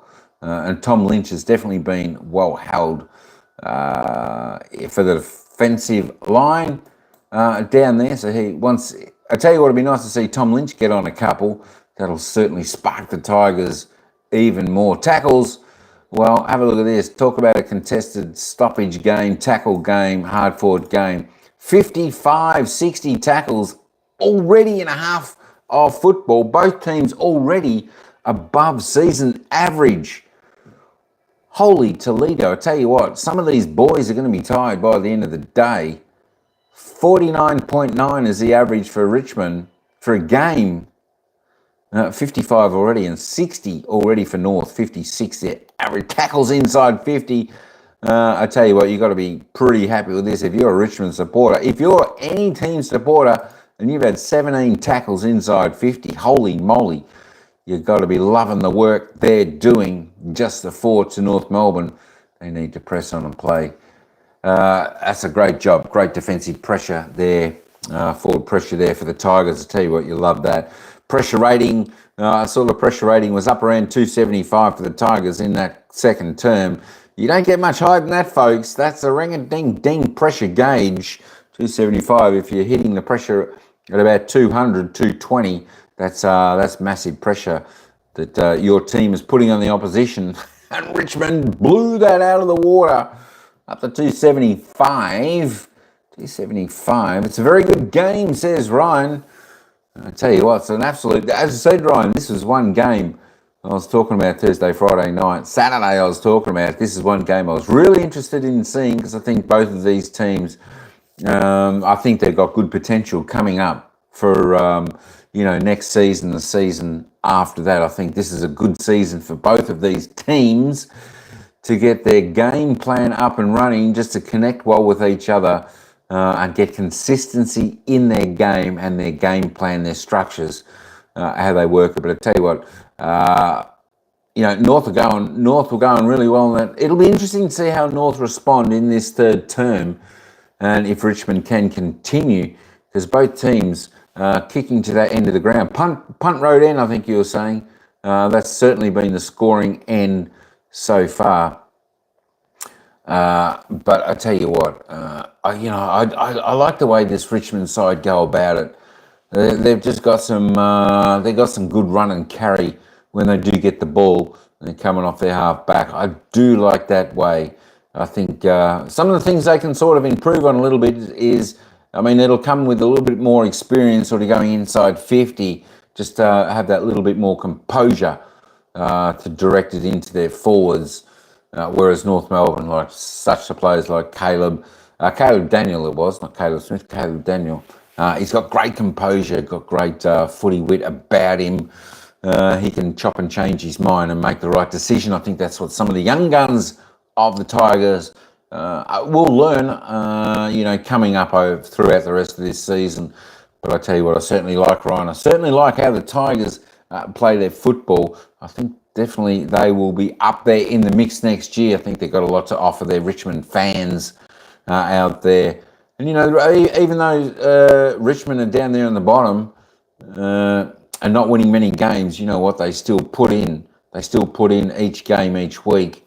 I think it's just the experience, as I keep saying, it's the experience for the Tigers is why they haven't won too many games. Tigers weren't expected to win pretty much any game this year, but they've already won 3. North Melbourne are the ones who've only won the one game. So I think this is a game where North Melbourne thinks they should win, especially coming off the recent form. But that being said, both teams are up and coming, and I think both teams they should have bright futures coming up next season at least, and the coming seasons after that. All right, let's get back.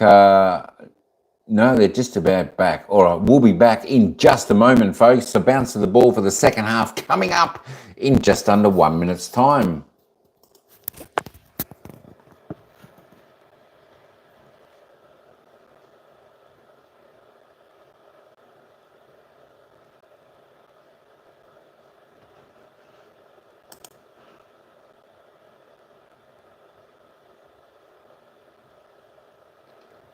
All right, folks, we're back. That was just a quick 20-second break. Hey, don't forget, folks, put your vote in who you think's going to win this game. We've got the poll going, who's going to win this game. 73% say North Melbourne, 27% say Richmond Tigers. If you're a either supporter, get in there, put your vote in, make it count. We'll see how it goes at the end of the game. Do we pick the winner or not? Should be pretty good. We're usually reasonably accurate with our selections there for the vote, for the poll. So check that out, put your vote in. Don't forget, folks, if you want to give it a little bit of a thumbs up, hit that like button. I appreciate it. That means that you're enjoying the coverage as well and listening to the coverage of the AFL football. The greatest game in the world, of course, AFL football. We love it. Hey, that's enough from me. Let's get back down to the ground. They'll take us into the bounce of the ball. It's North Melbourne by 5 points. Last week, 79. So this is a highly sophisticated system, Jono. It's been tested thoroughly with focus groups, and 80 is the magic number. Well, you were part of those focus groups. That's what Adam Uzo will be focused on. Second half underway. Sunday ticket on Fox Footy. A 5-point lead for the Kangas. Here's Sherry. Gets it going forward to start the turn. With the drop is Sheasel. Oh, touched on the way through. Keep it moving. And he goes wide to Stevens. This is the scoring end too, Johnny. 10 of the 13 goals have been kicked to the right of screen. The Ponsford stand end where Stevens heads now. They come from all directions. No mark. Sheasel at the drop. Trying to hook it through. Misses.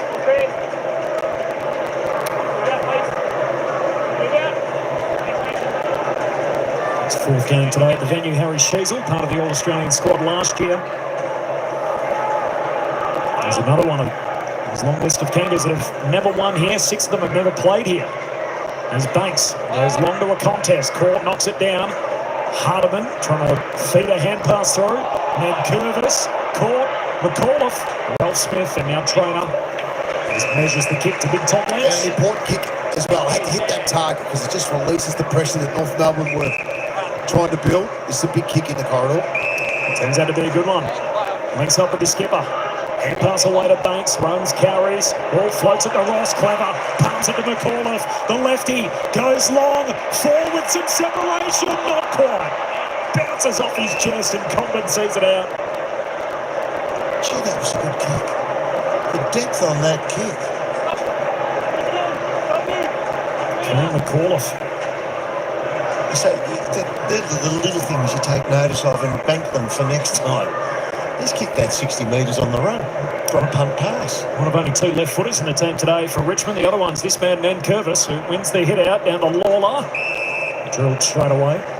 There's Cam Zerha.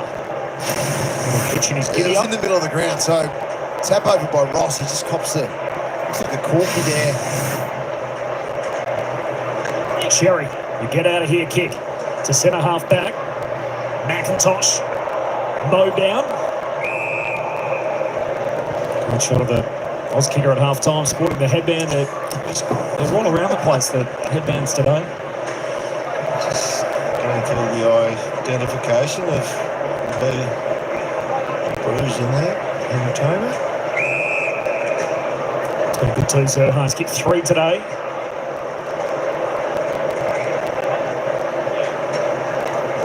Just picking up where we left off here with the repeat stoppages. Sherry and Ned Curvis. Now McKercher. Held up. Love seeing the little things within a game. Finbar Maley, 25 metres ahead of this to the right-hand side of the screen. He's looking to the bench and asking, and they're telling him where his starting position is. Through the stoppage go the Tigers. Now Banks on the end of it all. A sequence of hand passes and a long kick out to Ralph Smith, shielding his eyes from the sun. Shakes the defender. Fend off on the way through. Feeds it to Campbell. Checks the kick back inboard. Oh, diving effort. Not quite. Campbell got it out. Comes to Ross. He gets it going back to Lawler. Lawler through traffic. Back to Campbell. And started it all. The forward 50 thrust. Trainer off a step to the top of the goal square. Here's McIntosh in the milestone game. McIntosh to bring the house down. How perfect is that? And he ties the game. It's a great look around the MCG today with Campbell McIntosh playing his milestone game. The amount of headbands that are being worn by the faithful. That's the first drop I've seen that kid make. Layla in that one there, he fumbled that. But they kept looking for the opportunity to get that punt around the corner. The harder you work, the harder it is to give up. And that was the Tigers then. They were looking for any opening, any chink in the armour of that defence to get a shot away. And the fact that Toby Pink slides off the tackle, that's his moment. Good news for North Melbourne fans. Cam Zerha's looking okay on the sidelines. His foot was stepped on, so that was the problem. He's had a few run-throughs and chatted to the doctor, but looks as if he'll be fine to play. Well, that's good that it's not a caught fly, so... Thanks, Jonesy, for that. And the goal for Camden McIntosh to the punt right end. The game's level once more. Through a bit of traffic, Ross got it away. Hopper, quick kick forward, picked off. Daniel feeds it to Stevens. Now out to half forward. Darling. Oh, just wrestles free from Gloucester. So Bolter switched over onto Larky now. Darling. Heads deep, Maley in the pack. They come from all directions. Ball spills front and centre. Davies Uniac from a tight angle. Too much hook on it. Bends it through for a behind.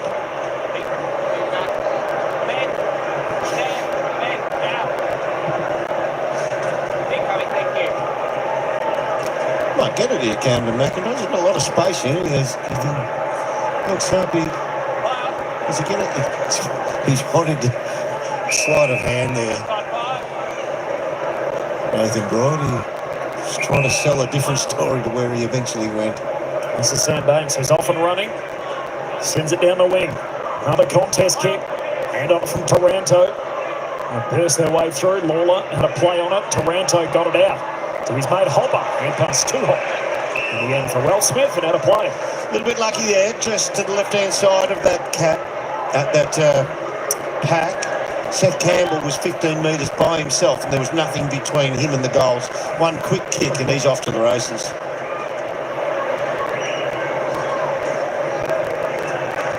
North keeping their nose in front despite Richmond in that dominant second term. There's a dusky fend off from Hopper.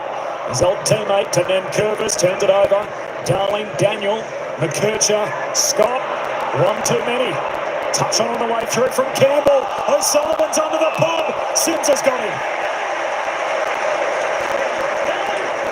And there's that Richmond pressure to swarm back on. And Sims is going to head wide with the kick. Big one-on-one win and McAuliffe up to it. Well, you know he can kick it. Ooh. Hands it away to Banks. The running start. The drop punt is goalward. Not quite. Sam Banks levels it up again. Another good game by Banks, 16 disposals. Really look to use him, don't they? Well, they have to. You can see how beautiful his kick is. Tie game once more. The Roos did lead by as many as 24 points. And a couple of lead changes late in the second term, and that's a big-time tackle as Ross puts the stops on any forward movement North had. So there was originally an outnumber there, and Jack Ross comes from the centre of the ground in his position guarding the kicking. Nails that tackle. Tackle number 9, by the way, for Jack Ross today. Only early in the third term. The Simpkin. It's a clearance win here for North. Juggled effort from Darling. Picked out of his hands. Lost it back the other way. Ralph Smith. Told to go. The Richmond fans imploring him to kick it up front. Diving through Comben, not quite. Had to hand it to Core. Sweeping Polyfarmer hand pass. Found its way to Parker. He heads up front.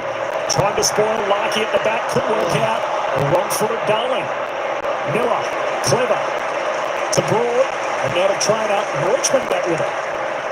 The ball just continuously alive at the moment. We've got a little period here without a stoppage. Can Richmond burn off the Roos? McIntosh to Ross. Now heads up front. Kicks deep to full forward. Lynch!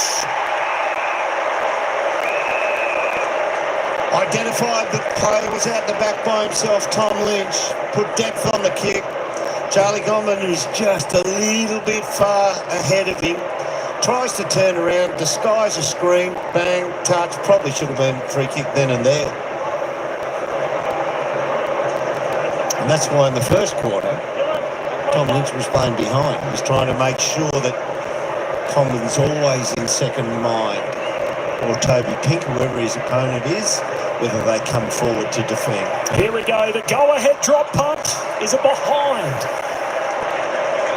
Richmond in front, lead change number 3, but it's not what they wanted.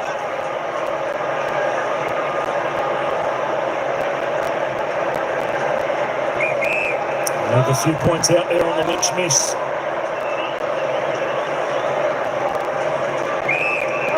Daniel the halfback with the kick, and now Hardiman. Long down the wing, Broad, the spoil at the drop. Davies Uniac. Hurried ball up front. And all chase out after it. Pitches, runs out of play, upsets, deliberate. He actually tried to hook that one back around, but he just hit the belly of the ball, so stayed straight on and just got unlucky that it bounced out of play. So it was always going to be called for insufficient intent. The wording of that rule should change because he didn't want it to go out. 200 gamer with the only goal in this quarter so far. Richmond leading by the Lynch behind. Banks, the 1-2 with Miller. Heads for Green. Lost track of it and then ran out of room.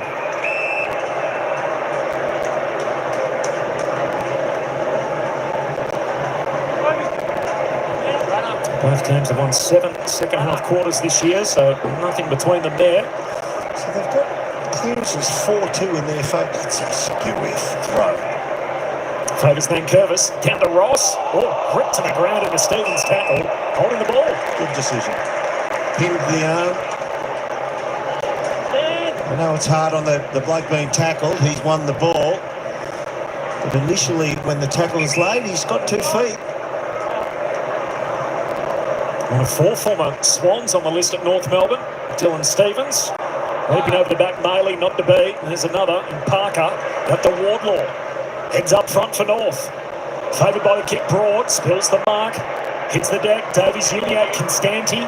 Hand pass further on. Zerha, clever. Taps it to a dangerous spot. But Ralph Smith grabs it and he's off. He can run, Hugo. Puts on the Jets. 2 bounces. He'll get it back here. His feet, well done. Hand pass left, Hopper, plenty to do. Back to Ralph Smith. The Tigers keep it going forward. Here's Campbell. Hand pass back out further wide. Kick from Hopper. Inside 50. Out of stretch of Stevens. Lynch is going to get another look at it. He can give it back to Campbell. He keeps on moving. Campbell closes. Miss kicks it. He's completely miskicked that. He did. He set himself. He shaped nicely. The only thing he could have done worse on the kick was actually miss the ball. That was the best ball movement the Tigers have had all day. Yeah. How good was Hopper in that passage of play? He had to win a tough ball after a handball at his ankles. Is there a chance we see a bit more of that, the game open up? Yes, absolutely. You're having a look at some of the players down there. Sarah might fill us in a bit more on it, but there is a few that look half-gassed or closer to fully gassed at this point in time. Combat long down the wing and Maley contested grab. First time his hands have really stayed together today and clunked the footy. That's a good sign. Not there from that. Highly contested stoppage filled first half. Remember Sharon freed up in his 3rd term so far. Richmond by a couple of points. North be good. Go corridor, good option. Call finds McKercher and now back out wide. Scott, he's got a runner. Gives it to him. Larky at work. Hardiman for Larky. There he is, Dan. That zigzagging of the ball drew the Richmond forwards up towards the ball, and in that moment, Nick Larky actually goes into reverse and starts backpedaling towards goal. He knows that the North Melbourne player is going to take ground by foot. Larky, with his kicking boots on today, returns the Roos to the front.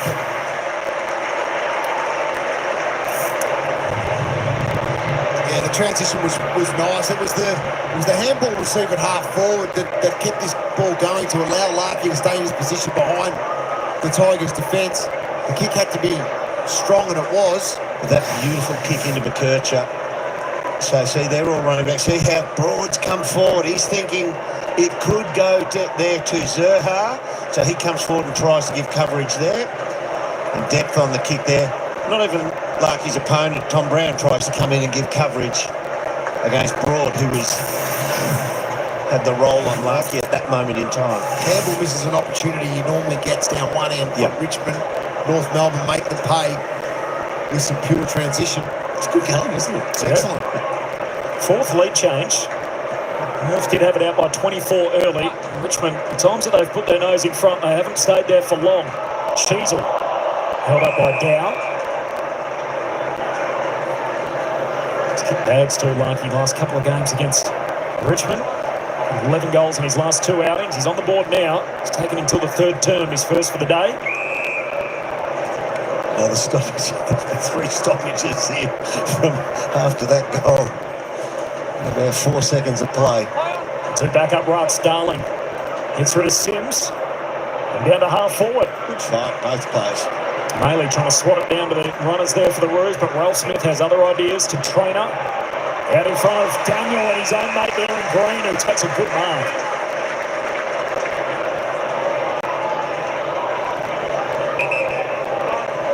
The 21-year-old already hit a 8-game trigger for next year, so another year at Tigerland at least for him. Lynch with the ride on the way through and falls held up. I don't know if that was all that realistic by Tom. 8-game trigger. That's interesting. 8 games. Yeah. Is that lowish bar, you think? Oh, play 8, you get a contract. Good way to do it. Young man, yeah. First 8 games of the season, too. What a win. Darling, it's a going forward there for the Roos. Oh, that's a crunches like he got him hard. Collapsed on him. No, you can't. Get it back quick. Oh, that's 50. Simpkins. Ralph just ran through the mark. And Larky, his dabs it in the Simpkin direction. Sometimes the umpires are like fans. They watch the ball. I'm sure that just happened. Now, I could be proven wrong on replay, but I'm pretty sure that he's just run through the mark and been given the green light as the ball was being thrown back from George Wardle. Can be a good kick, Jai Simpkin, but not the longest kick in the world when coming off a set shot. Standard run-up. This will need to be both of those from 50 out. The Simpkins kick. He's on target, doesn't quite get there. Darling scrapping out after it, trying to keep it alive, and he'll have a ball up on the behind I line. thought he had enough on that, Simpkin. It was a good kick.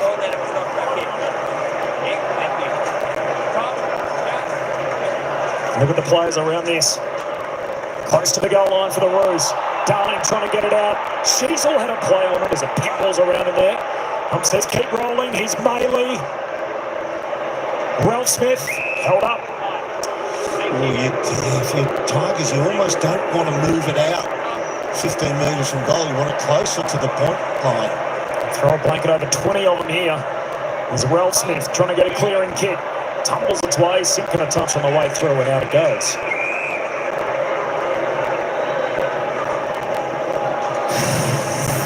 So you can see there's the mark. Right, Bolter's on the mark. He moves across. They play.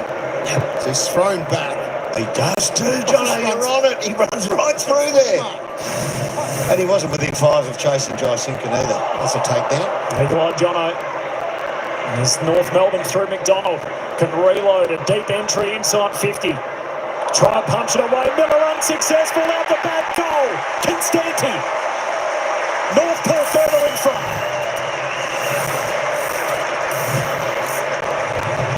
Just couldn't get the clean fist enough to kill the ball over the line there, Ben Miller. Let's have a look. Good tackle, good takedown by Jack Ross, but they keep the ball alive. McDonald goes in long. And watch Miller come in from the left. Bang, that doesn't go over the line. Shots on the post. They've controlled the game after quarter time, but North just keep finding the odd way to eke out a goal. It's fantastic.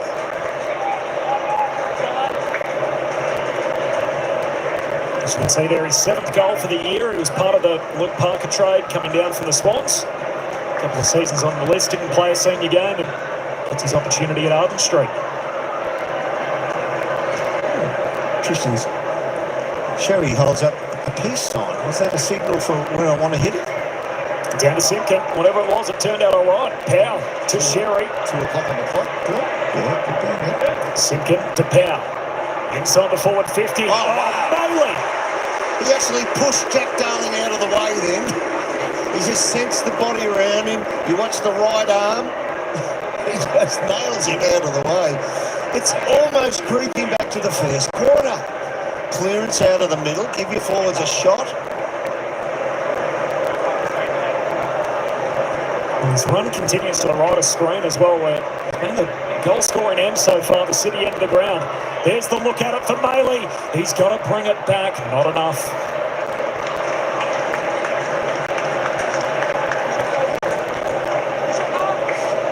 Sister Annalie Maley is a basketballer, represented Australia at the Olympics in Paris in the 3x3. The old man was a star. He certainly was. Basketball family. Dad Paul won a championship with the North Melbourne Giants, and here's Finbar with the North Melbourne Kangaroos in a different code. Long kick up to the wing. Campbell held up. So that tackle by Tom Powell there tells me that they're dialed in again at half-time. Else has got to them. So there's no reason why we can't dial it up to 250 plus. Up at 183 now. Taranto to Ross, missed his intended target. Green put his head over it, won it. Back inboard to McAuliffe. Well, you know, it's a nice kick of the footy. Sends it to centre half forward. Fall and Core race out after it. Sits for Jonty. Lost his footing to Campbell. Path opens up. Goal!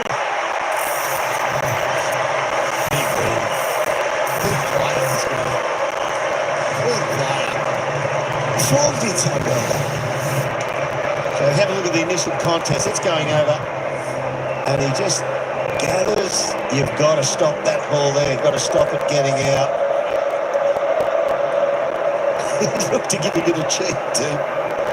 Yeah, McDonald has to wrap that right arm.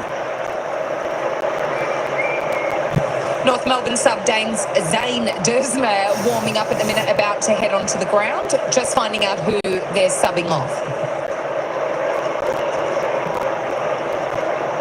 Just making his way out now, Sarah, to the wing. You're spot on. So he'll go forward. He's got some class as well. Got that aerial ability. So he'll be looking to hit the scoreboard in this quarter and a half of footy that he'll play. Bailey Scott is off. It's a tactical substitution. Hasn't had the best game. Bailey Scott. Zane Dersma, MCG debut for him today. So unusual way to do it. 22-minute mark of the third quarter. He's on the ground now. And the impact this game for North Melbourne. Sherry out of the middle. Inside that forward 50, and Darling bounces off his chest. Constanti trying to work it through. Darling goes back, wrestles it out. McKercher goes back to Hardiman, left footer. McKercher has to shepherd there. Maley, Zerha out the back. Zerha's got it. Zerha's goaling. The Roos answer again.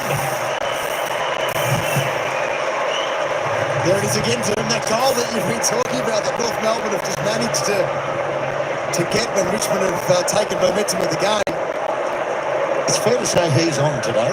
Yes, but it was out of centre bounce again, which has been important for both teams throughout the day. The fight of Jack Darling was excellent. I'm looking for more than that. See there? Oh, yeah, chance to get over it. Yeah, you can shepherd still there. Now that's looking for perfection, I know, but that's what you strive for. But this is the long kick in. And the Tigers just let the ball get over the back. I think it was... That's 2 goals for North Melbourne, though, have been with a spoil or inability to get the ball forward of the contest. It's Trainer, they all come forward, including Ben Miller, but Trainer just gets a hand on it, but he can't drop it to the outside. He can't drop it in front of himself where he gets another play at it. Once it's over the back, you're in danger. Fourth for Cam Zerha, leading goal kicker on the ground. As then Curvis away to McAuliffe. Extra handball to Ross, gives it back to the skipper. Then Curvis, a high ball. Lawler competes in the air, down to Green. Great smother. McDonald saves the day. And got it out to Sheasel. And now to Daniel. Well led up by Cam Zerha. Now he's allowed his teammate Powell to chip in. And goes short along the boundary line. They should just come back. They're going to get a clean access to the forward line if he decides to come across the ground. There's Colby McKercher. That's what presents down the wing. They're well set up there on the southern side. So let's see what's happening out here on the northern side. As Pink to Core. There's a bit more room. You pull the trigger now. Kicks to Stevens. And a one-on-one. Ralph Smith knocks it down. There's the support. Green can put it back inside 50 for the Tigs, and Lawler backpedaling marks.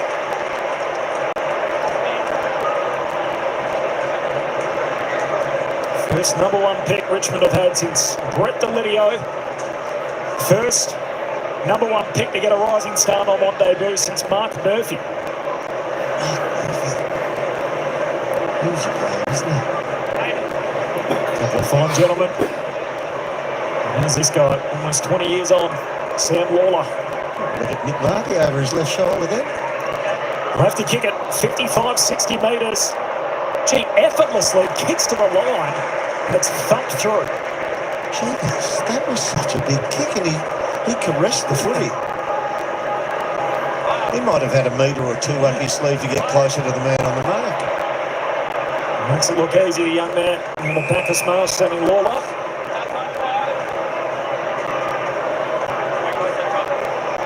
There's McDonald. Showed you at half-time. The only North Melbourne player to have won here in a North jumper. 2017.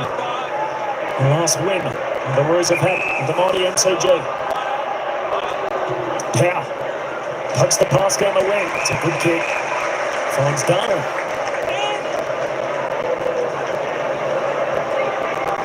Premiership Eagle.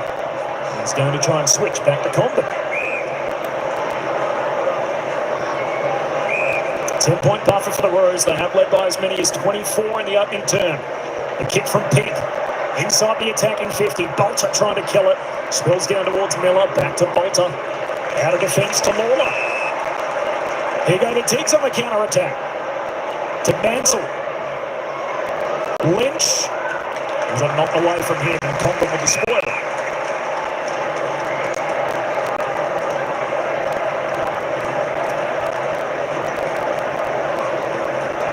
Any for his thoughts, Jono, out of Moose? I think he'll be still pretty happy where things are at. Yes, down by 10 points, opportunity still to present.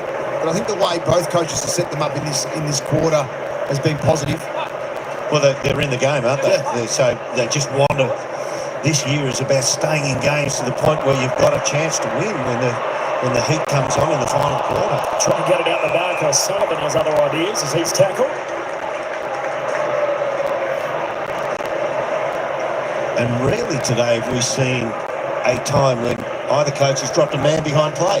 Two teams that are learning about their players, so you've got to let them play and find out, which has made for a fantastic contest. Tackle number 11 for Nan Curvis. He's enjoyed it nice and tight this afternoon. He's just made a little investment there. In saying that, sure he's at 9 as well. So 19 between the ruckman today. Paints a pretty good picture of what we've seen for these first three quarters. Comes down to Taranta. Kicks to the goal square. Lynch, one out in the cage. Not There was a quite. hold there. There was a hold. He's going to get a free down. Yeah. He's a massive body, Tom.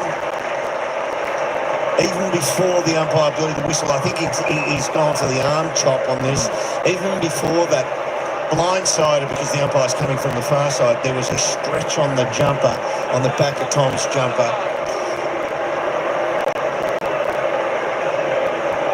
Missed his first set shot. Tom Lynch from dead in front makes it a one-score game. If you're a Tiger supporter, Bradley, you're getting value for money at the moment. If you've got a membership and you're turning up here the last 2 weeks, talk about being entertained. So the free kick, there's a tiny hold there. We'll have a look at the arm chop. Couldn't get near it, so just tried anything that he could. Tried to get away with it.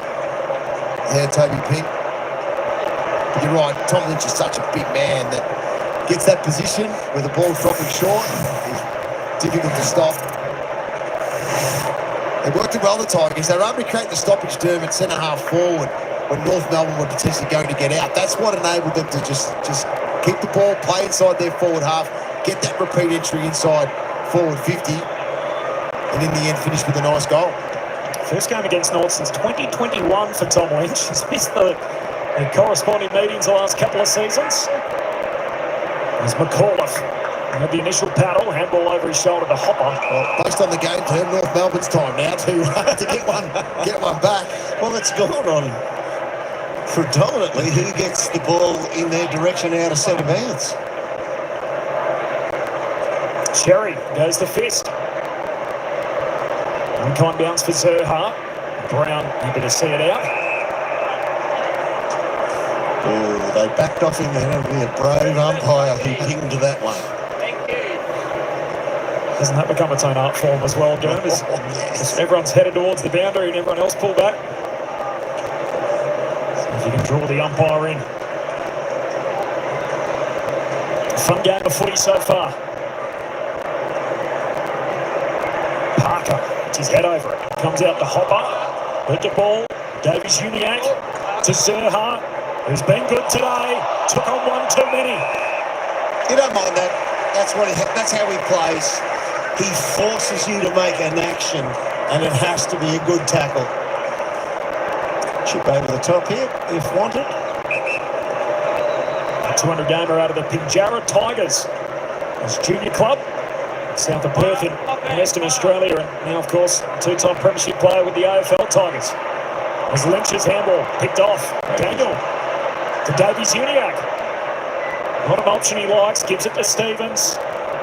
Kicks it deep forward, Darling turns him inside out. Alive on the line, not to be. Dersma trying to toe poke it through.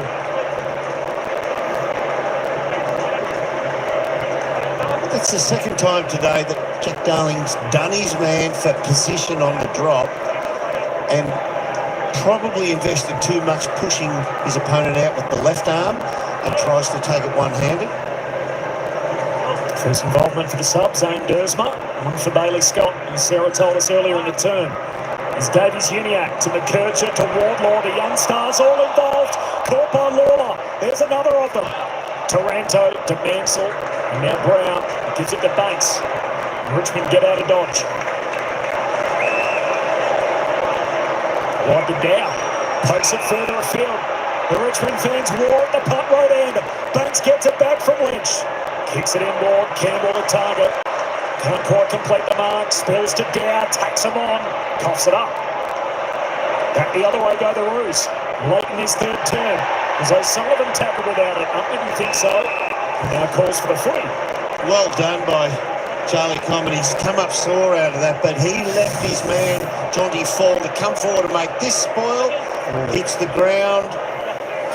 Lands awkwardly. Yeah, he left Fall all by himself. He had to make that.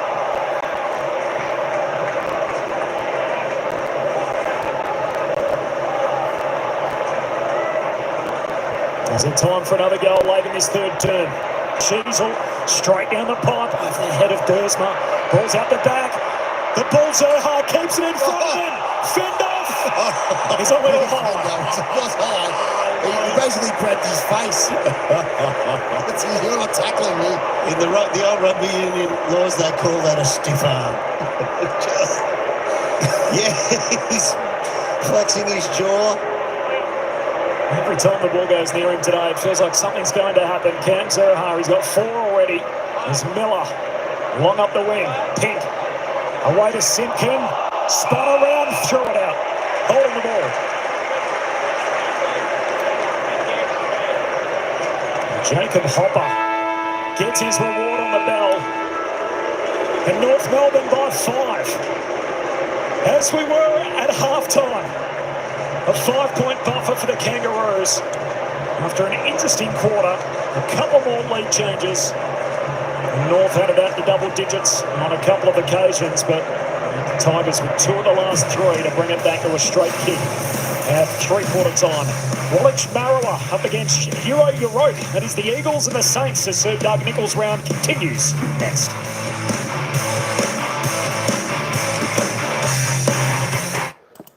All right, 3/4 time here, folks. I tell you what, 5 points in it. North Melbourne putting on 3 goals, 4 in that third term. The Tigers, 3 goals, 4.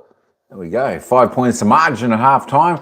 That's still the margin, 3/4 time.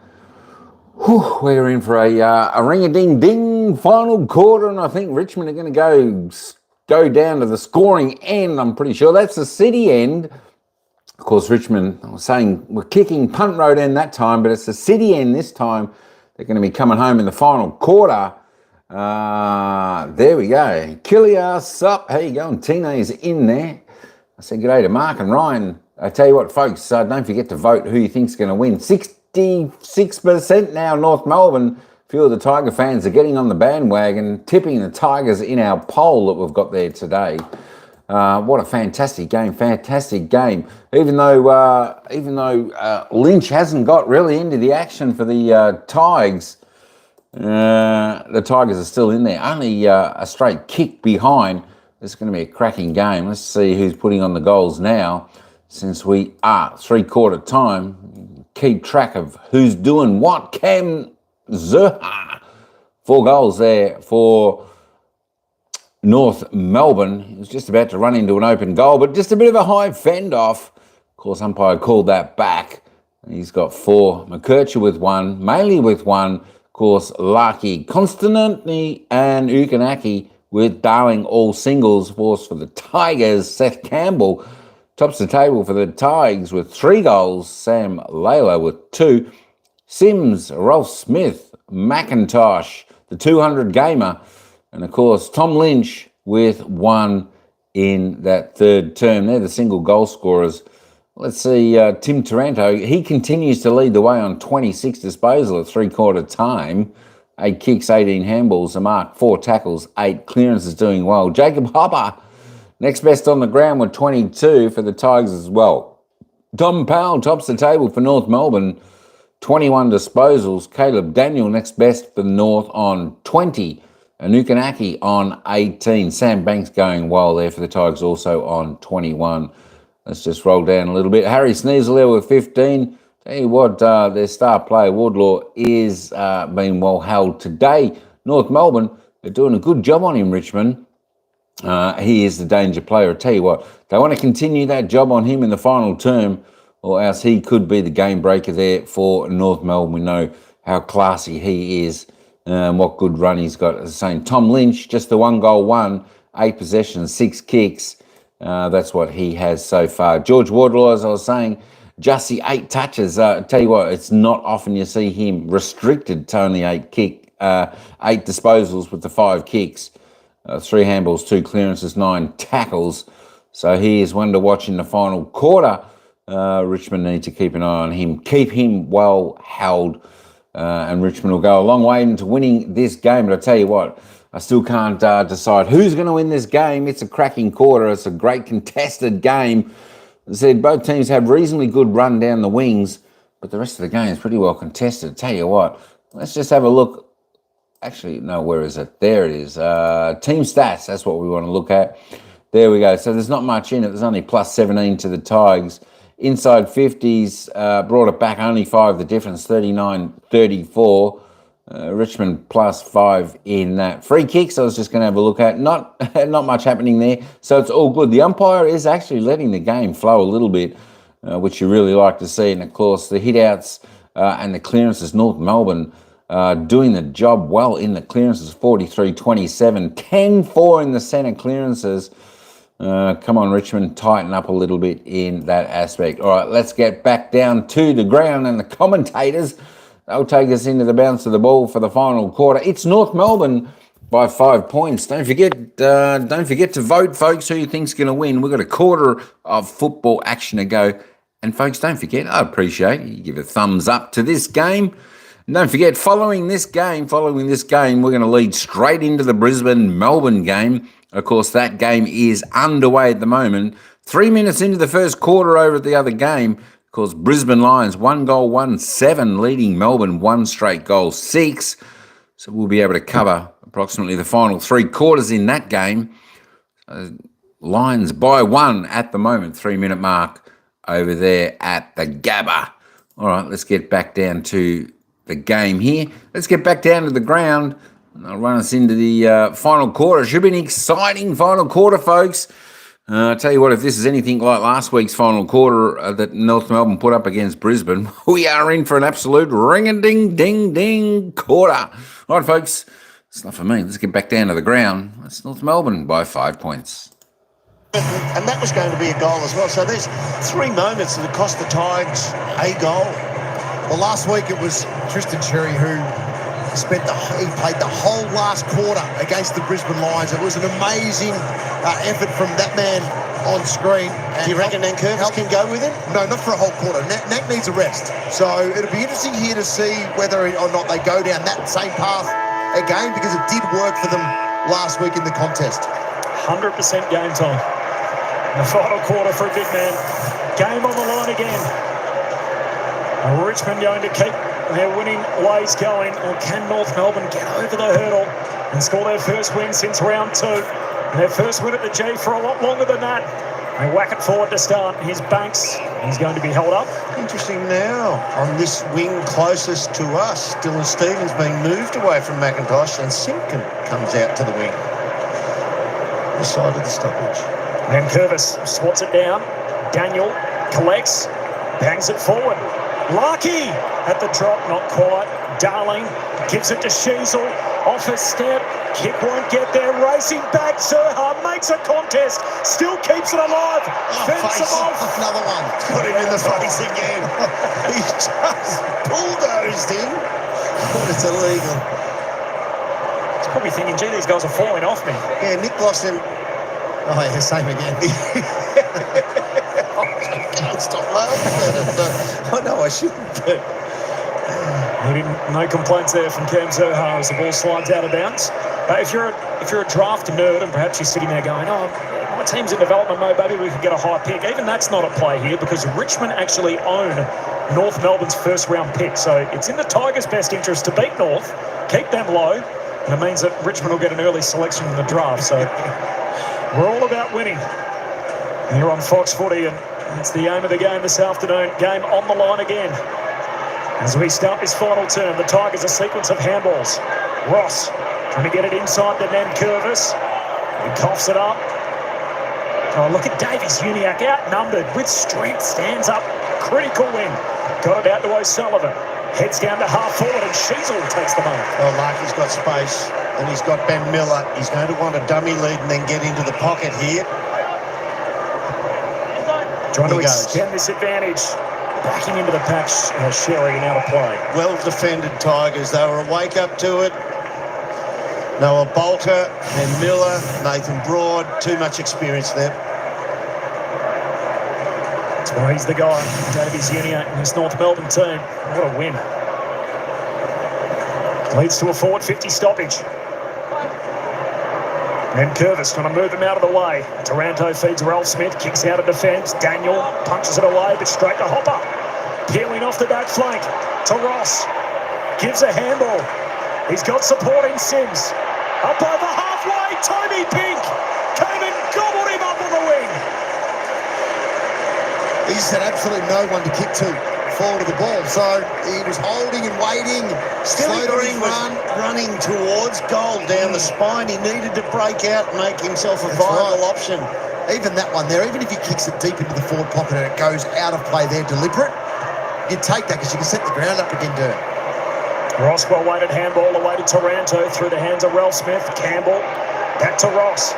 He's going to kick it this time. Heads to half forward. Lynch works his way to the front.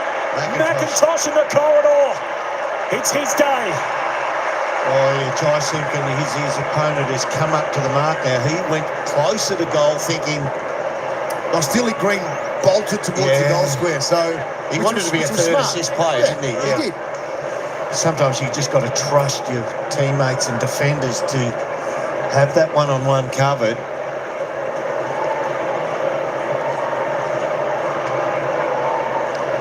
Loosen with his shoulders. He's got a little grin. Yeah. Smile when you're kicking. Camden McIntosh in his milestone game. It's not bad. It's cosmically perfect. The 200 gamer puts him in front. 11 touches, 2 goals for Camden McIntosh. But that time they were able to hit up Tom Lynch because they were able to reset in terms of their forwards getting back off there you go. See, the turnover. He's, as you called it, Bradley, so he's thinking I can be a third-man assist here. McIntosh just keeps his wit. You see Combinat actually is responsible for Steely Green then. We're entering an era now where the experience, you've got to find the experienced player to play on the wing because you expect them to defend and you expect them to be punishing when in attack, and that requires a good knowledge of the game. Lead change number 5. Richmond by 1. Davies Uniacke wrestles through and now heads out to half forward with the kick. They all hunt out after it. Unkind bounce for Parker. Sits for Ralph Smith to Hopper. Going the wrong way. Sends it wide and Miller peeling off the back flank. Looks for Campbell. Pink in the other direction. And immediately goes back to half forward. Larky Backing back, Broad with the big spoil. Floston went without it. Big hit, Wardlaw. Oh, what a win. What an attack on the footy to Zerha. And a mark to Larky. George Wardlaw. Bradley, you got a smile for a grin from ear to ear. How good was that kid? And against no slouch. You have to beat Nick Floston. You have to be brutal in contest to beat him. Watch in the box here. Bang, I'll take your body sideways and you can have it. Nick Larky to snatch the lead straight back. It's been the story of the day. And the Tigers' lead is short-lived. Lead change number 6. Well, Toby Pitt coming off his direct opponent to intercept. Brave, wasn't it? It was excellent. It was excellent play. And it led to the passage where Wardlaw's involved. Big body on Floston, body on body, wins that one. Zerha's had a good game. Gets it inside forward 50. Everything is 100% effort with George Wardlaw. Oh, just all will and want to. Yeah.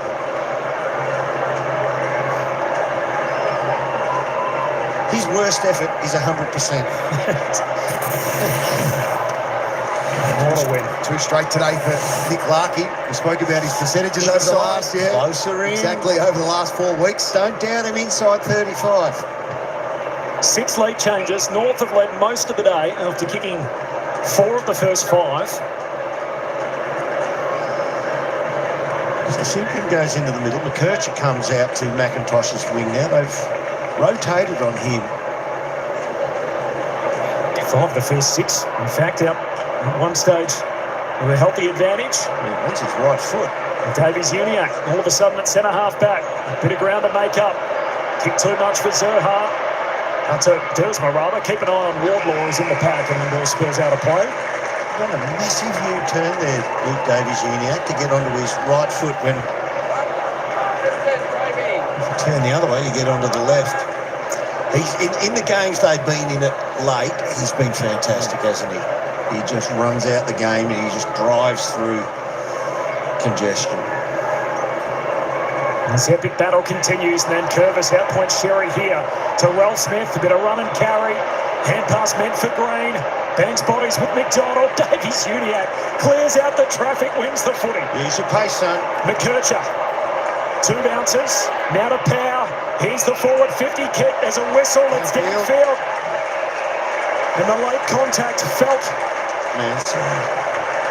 Mansell took him down. Yeah, first one's Lawler, that's why he's on screen, because it was a big hip and shoulder, 50-50 ball, and that was the first time that he's been able to, in his career, that he's been moved off the ball in a serious way by LDU there. Bang, body on body, big hit, and LDU comes out with it. Mansell coughs up the footy. Darling cashes in the gift.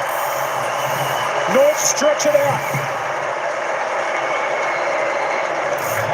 A couple of big wins, body on body, and that's when North Melbourne have been able to score. The first one you showed, Durham, was George Wardlaw, and that one was LDU setting the tone. Big start to this last quarter, and they get the downfield free kick.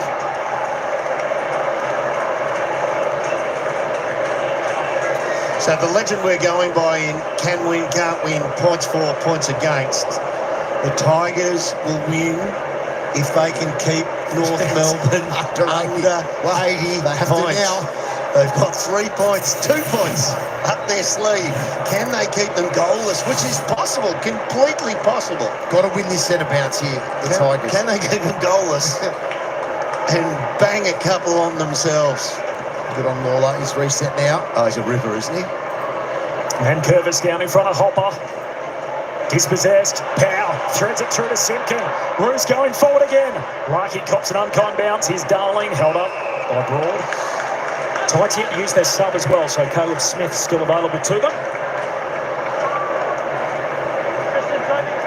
North changing out Bailey Scott for Dersma in that 3rd quarter. Tactical change. Richmond win here. Dangerous handball. Wardlaw's onto it. Misses. Oh, another bolter. Let's talk about moments. Big deep breath going. Just gave that up. Yeah, we're getting the kid warmed up. You want some fresh legs here. You've got to score 3 times. Margin. When he kicked that goal, wouldn't have been that wide since the early stages of the second term. So it's been a seesawing affair after Richmond gave up an early start and worked their way back into it. Hardiman inside 50. Oh, Trainer let it bounce. Bates, quick handball, and Bolter to redeem himself here. Slipping over Ralph Smith and McKercher. Pokes it inside 50. And the captain, Simpkin. That is just on his range. Just on his range. He'll look to dish off here if something presents. Like he was open. Yeah. And he's kicked it 14 and a half, Johnny. Generous term. This will take his absolute best. Big deep breath for him. Big kick in the context of the game. The drop punt from Simpkin won't get there. Wardlaw, a second go at it. Retreats back to Stevens. He's a lefty. Caught. Good tackle, Green. Holds him up. No. Yes. Good. Quick whistle. It's an important tackle, that. Steely Green. Keeps the ball 70 from goal. That's what they're trying to overturn. Have not won at the home of footy since 2017, North Melbourne. North have been able to get Comben as their spare, which is exactly what they want. Down the line. McDonald taken out. Yep. So now he's the spare. So it makes it more difficult. He's so good in the air and he reads the play so well. You'd love that evened up if possible, Derm. He had a especially massive at this stage now of the game. Massive quarter last week. Intercept marking behind play. The Tigers are up for it. They're scrapping it forward. The Tigers spares up in this contest, so they're working it that way. Caleb Smith is up, ready to come on. Stoppage on the wing. Nervous Hadamuze, chewing the fingernails. McKercher.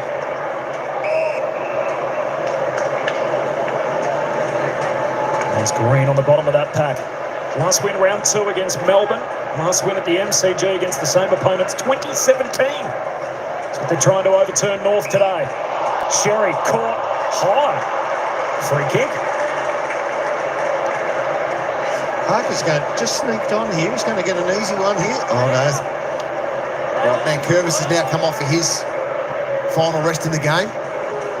Sherry stays out there for now. Now he gets his chance. Darling takes a chest mark in all of that. He does. So Cherry's... It was a mark to Darling, or it was going to be a free kick to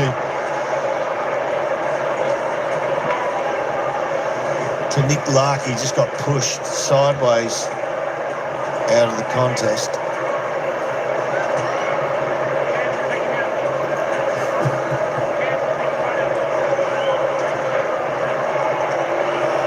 Santa comes in her, take Tom out. To the punt right end. The drop punt from Darling. Misses. So possessions are even, Derm, in this final term, but it's 9-1 inside 50s to North Melbourne. Well, that's on Tristan Sherry and LDU, Jai Simpkin. They've been fantastic once again inside the engine room. McIntosh, their only goal this quarter, floats one down the wing. Parker spills it, recovers. Darling, tackle, miscues the kick. It's paid a mark, and McAuliffe has it. It was from the opposition. What, 8 metres, that? So he's a lefty, keeping that side. Lynch the target. Pink has a go at marking it, spills to Lynch. He got it out to Sims, feeds it forward. Green, hand pass meant for Ross, trying to keep it alive. There's a downfield free. And Green was dealt with after getting rid of it, so it'll be a Richmond ball.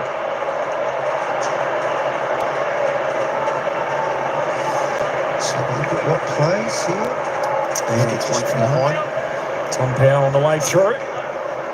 He's Green to the hot spot. Oh, what a leap from Sims. Couldn't reel it in. McKercher trying to get it out of there. To Davies Uniac, away to Stevens, back pocket, clearing kick. Maley's got to go. Not quite. Did well though, came up and met the ball, makes the soft drop for teammates. The Roos keep possession. Constanti, a couple of touches in the chain. Then to Daniel, back to Sheasel. Pokes the kick down the wing. Broad again intercepts. It's what he does so well. Leaves his man, gives it to Dow. Took on Maley, holding the ball. Could be 50. Kicked it after the whistle. Umpire gives him... He's low possessions, this kid.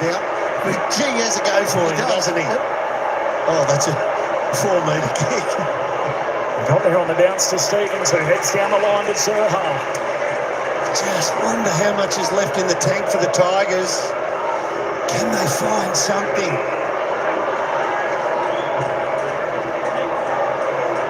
Contest kick inside 50. McIntosh punches it out of play. That's the spot. Sarah Jones. As we said before, the Tigers have made their sub. Luke Trainer is off. It's a tactical sub. Smith coming on for some fresh legs as they try to chase down this margin.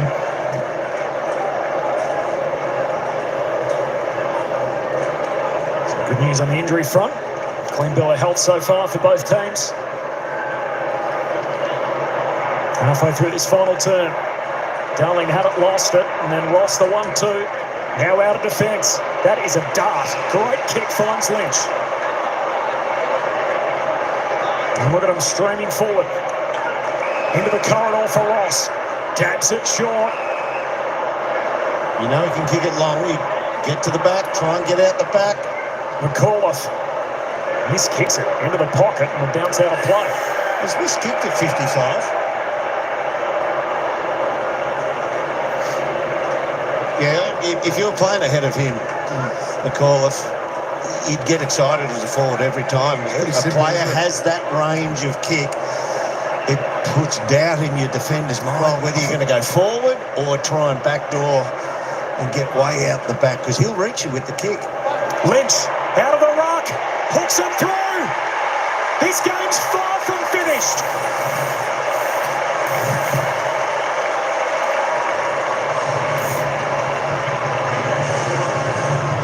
That's a huge win, Derm. Both of the Premier Ruckmen are off the ground at the moment. They've now stood up, ready to come back on to finish this game. He's got the underside. Darling, Jack Darling, yeah. Out of position. Just timed it beautifully, didn't he, the contact.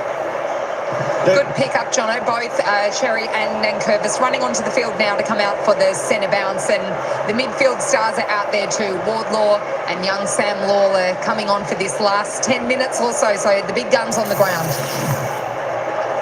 I'm sure if you actually said, Tom, what are you running in your 3K time trials in these days? He'd be a lot less. He can't cover the ground as much, but his want for the contest at the end of the game is still as much and as high as ever.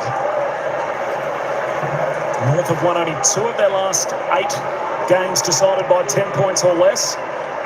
Meanwhile, Adamuze's men have won 3 of 5, so the Tigers with the record head-to-head in the close games in recent times.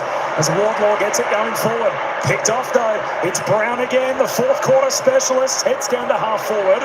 Pink got a play on it, cleaned out by Lynch, and Cause locked up. Once again, Toby Pink came off Big Tom Lynch. Bravery, tried to meet the ball. Back of his seat, redundant now, as Cherry gets it away with a hit out, but Mansell's going nowhere fast. Inside 9 minutes. Tigers have to score twice. The 2 main men go at it as they will to the finish. Out into space for Wardlaw. He's done some big things today, but not his best effort. Could yet work out. Zerha, good handball to Stevens. Heads up front. Larkey, juggled effort, not to be. And the ump right there on the spot says keep it rolling. As Banks kicks into the middle of the ground for Richmond. He's the skipper. Nankervis heads out wide and Mansell takes the mark. Dabs it short. Corridor kicks good. McAuliffe. Here's your man down. Just floated down. Every time they've gone out to that flank and they've retained the ball, they've been able to look inside and even kick over the centre to like a McIntosh. And they've caught North Melbourne scrambling to defend that ball that comes in from outside 50 on the 45-degree angle. In his 11th game of footy, Kane McAuliffe. The lefty misses out to the right. His wait for his first AFL goal continues. Well, there it is. With Richmond, they keep the Oppo under 80 in the last 2 years, 5 and 1. They got 1 point up their sleeve. So, but Corbin, the spies tell us that there was some scenario training going on this week at Arden Street. Okay. There's a little bit of some criticism that they haven't practiced it enough. Let's see how they go down the stretch north. But that worked during the week. Luke Parker. That's a great tackle. That's power. That's 15 pre-season trainings. Being able to hold on, strength between your elbow and your fingertips there. Oh, dangerous kick, trying to chip it out wide to Stevens. Ball not out. Ralph Smith keeps it alive. Looks for Lynch in the pocket and Pink spoils. There were 2 Kangas there. They get the win. I think the footy might be coming back. Out of play where Ralph Smith was running along the boundary line. Did well though, didn't he? Very well. It was a very late whistle. Let's have a look. So that would have been the one there. So the ball over all the line. Boundary umpire with the best view of it. Makes the ruling. Less than a kick in it. Game on the line, final turn. And 2 teams who might find wins hard to come by this year. Wardlaw with strength. Through to Zerha. Tackled by Campbell and taken to ground. Holding the ball.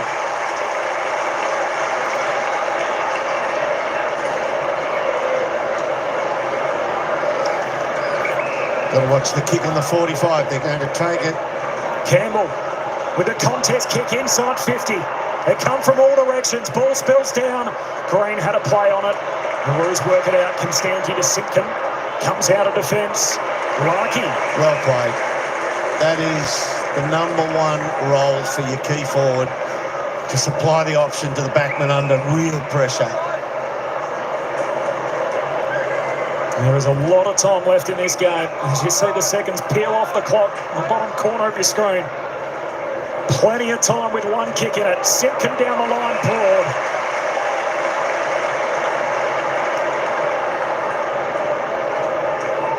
What a play this guy's been. McShuage pick up out of Swan Districts 3 times. A premiership player, and when the offers came late in his career, decided to stick around for the rebuild. Long to a contest. Spills to McAuliffe. Runs back inboard. Chips it to the #1 pick, Lawler. Back to Campbell. High up and under inside 50. The chase is on. Mansell needs a kind bounce. Becomes the Shepherder. Lynch, the win. Back to Nankervis. Well identified by Mansell. So good. Campbell actually tried to get it to Lynch, who was in the goal square by himself. Just couldn't get any hook on the ball with the way he was in position. That is so smart, identifying and knowing that your teammate was there. Oh, there's the pass. Back inboard to Toronto. And a little closer to home for the go-ahead kick. So the Tigers started this quarter with an early, the Roos with that early flurry. Since that time, it was 9-1. It was 9-1 inside 50s. Now we sit at 10-7. They're finishing better, the Tigers. His 30th disposal of the day. None more important than this.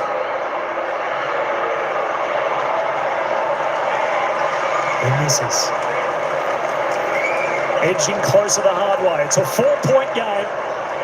And a bit over 4 on the clock. Can they strand them on 78 points? No. 2 under 80. No. Been riding it for a couple of weeks already. Adamu's a lucky number. Keep the opposition under 80. Win the game. Cough up 80. Lose. There's Davies Uniac on the end of the kick from Daniel. See, it's stodgy now, though. They're not breaking. Oh, ugly kick, made it tough for Power. He's got it in motion. Floston's got him. Forces the turnover. Lynch went without it. Pink tackled. Taken to ground and a ball up. That's it, Tom. If Tom Lynch is clean there, then Richmond are running into an open goal. You talked about those moments, too. Yeah. Got to wait for the ruckman. Why do you have to wait for ruckman? That's right. Here they come. The 2 men who have gone at it all day. Nankervis and Sherry. Pack forms at their feet. Davies Uniac extracts it. That's a hole. Free kick, Zerha. But don't just go back and look for a sideways kick. You're not going to score. They need to score again. Yeah. Game clock in the stadium showing 26 minutes into the quarter. The players don't know exactly how long there is to go. As you do at home, as the kick comes down towards Parker. Handball to LDU. Not a heap of options. Handball to McKercher. Looks inside 50. Kick to Dersma. So good by McKercher. He came back to support LDU instead of running away from him, and there were no options for the ball. The fact he pushed back up to support, handball release. Dersma is going to lay it up. Then Curvis picks it off. Richmond have plenty of time yet. And now they got the Sharon back. And his man Solis is going to dug it short. And it's Caleb Smith with the fresh legs. Contest kick down the southern wing. Comben.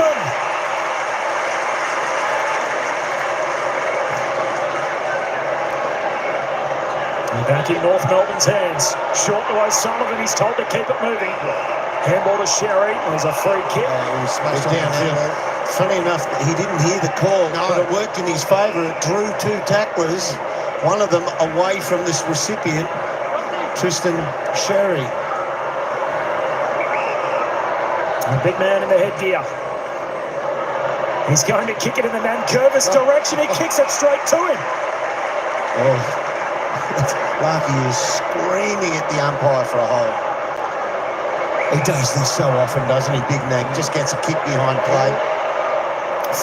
4-point game, Nankervis told to go. Banks retreats back to Smith. He comes out of the member side. McIntosh had to wait for it.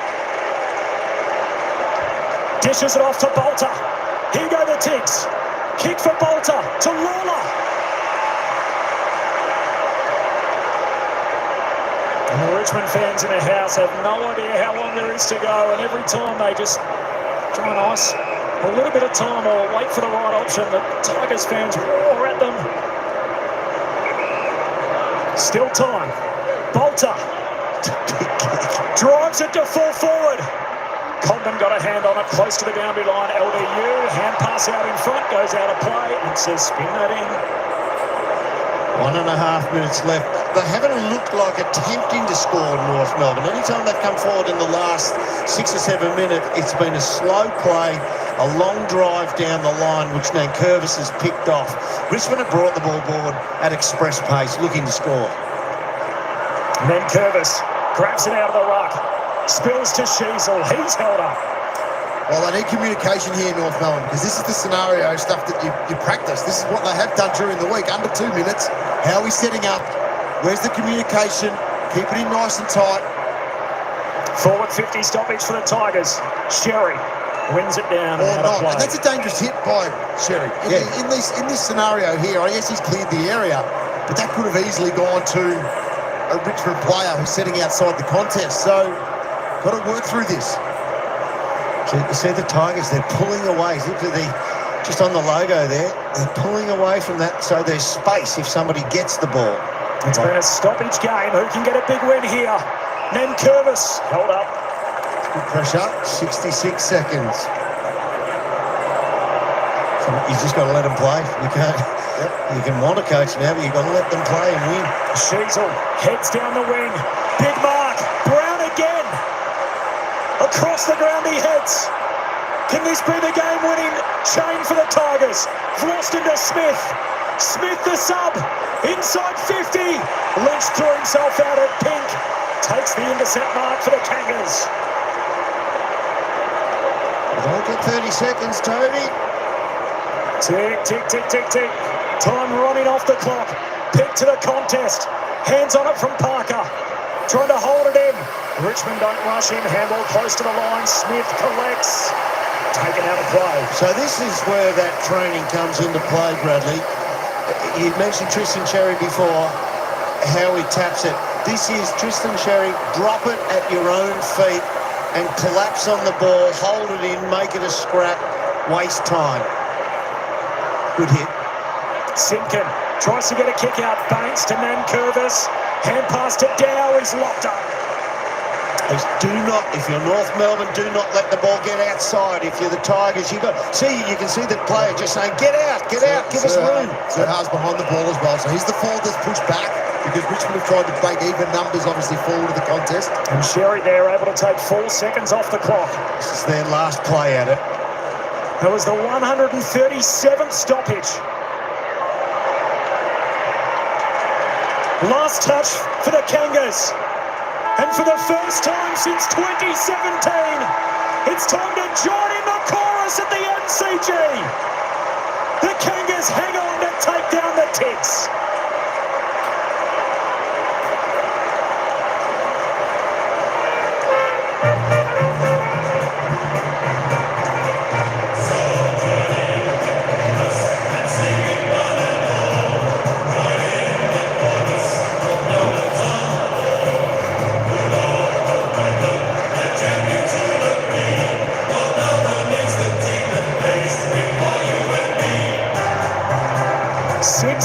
Changes, an early 24-point lead. North Melbourne, they did it the hard way today, but they led at every change. 23 at quarter time, 5 in the half, 5 at three-quarter time, and 4 points in the finish.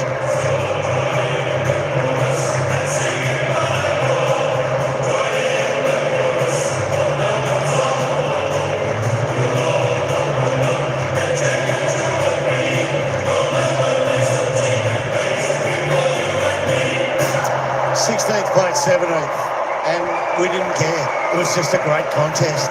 Wonderful game of footy. So let's have a look at this last mark. Toby pick. This is the best moment of his career.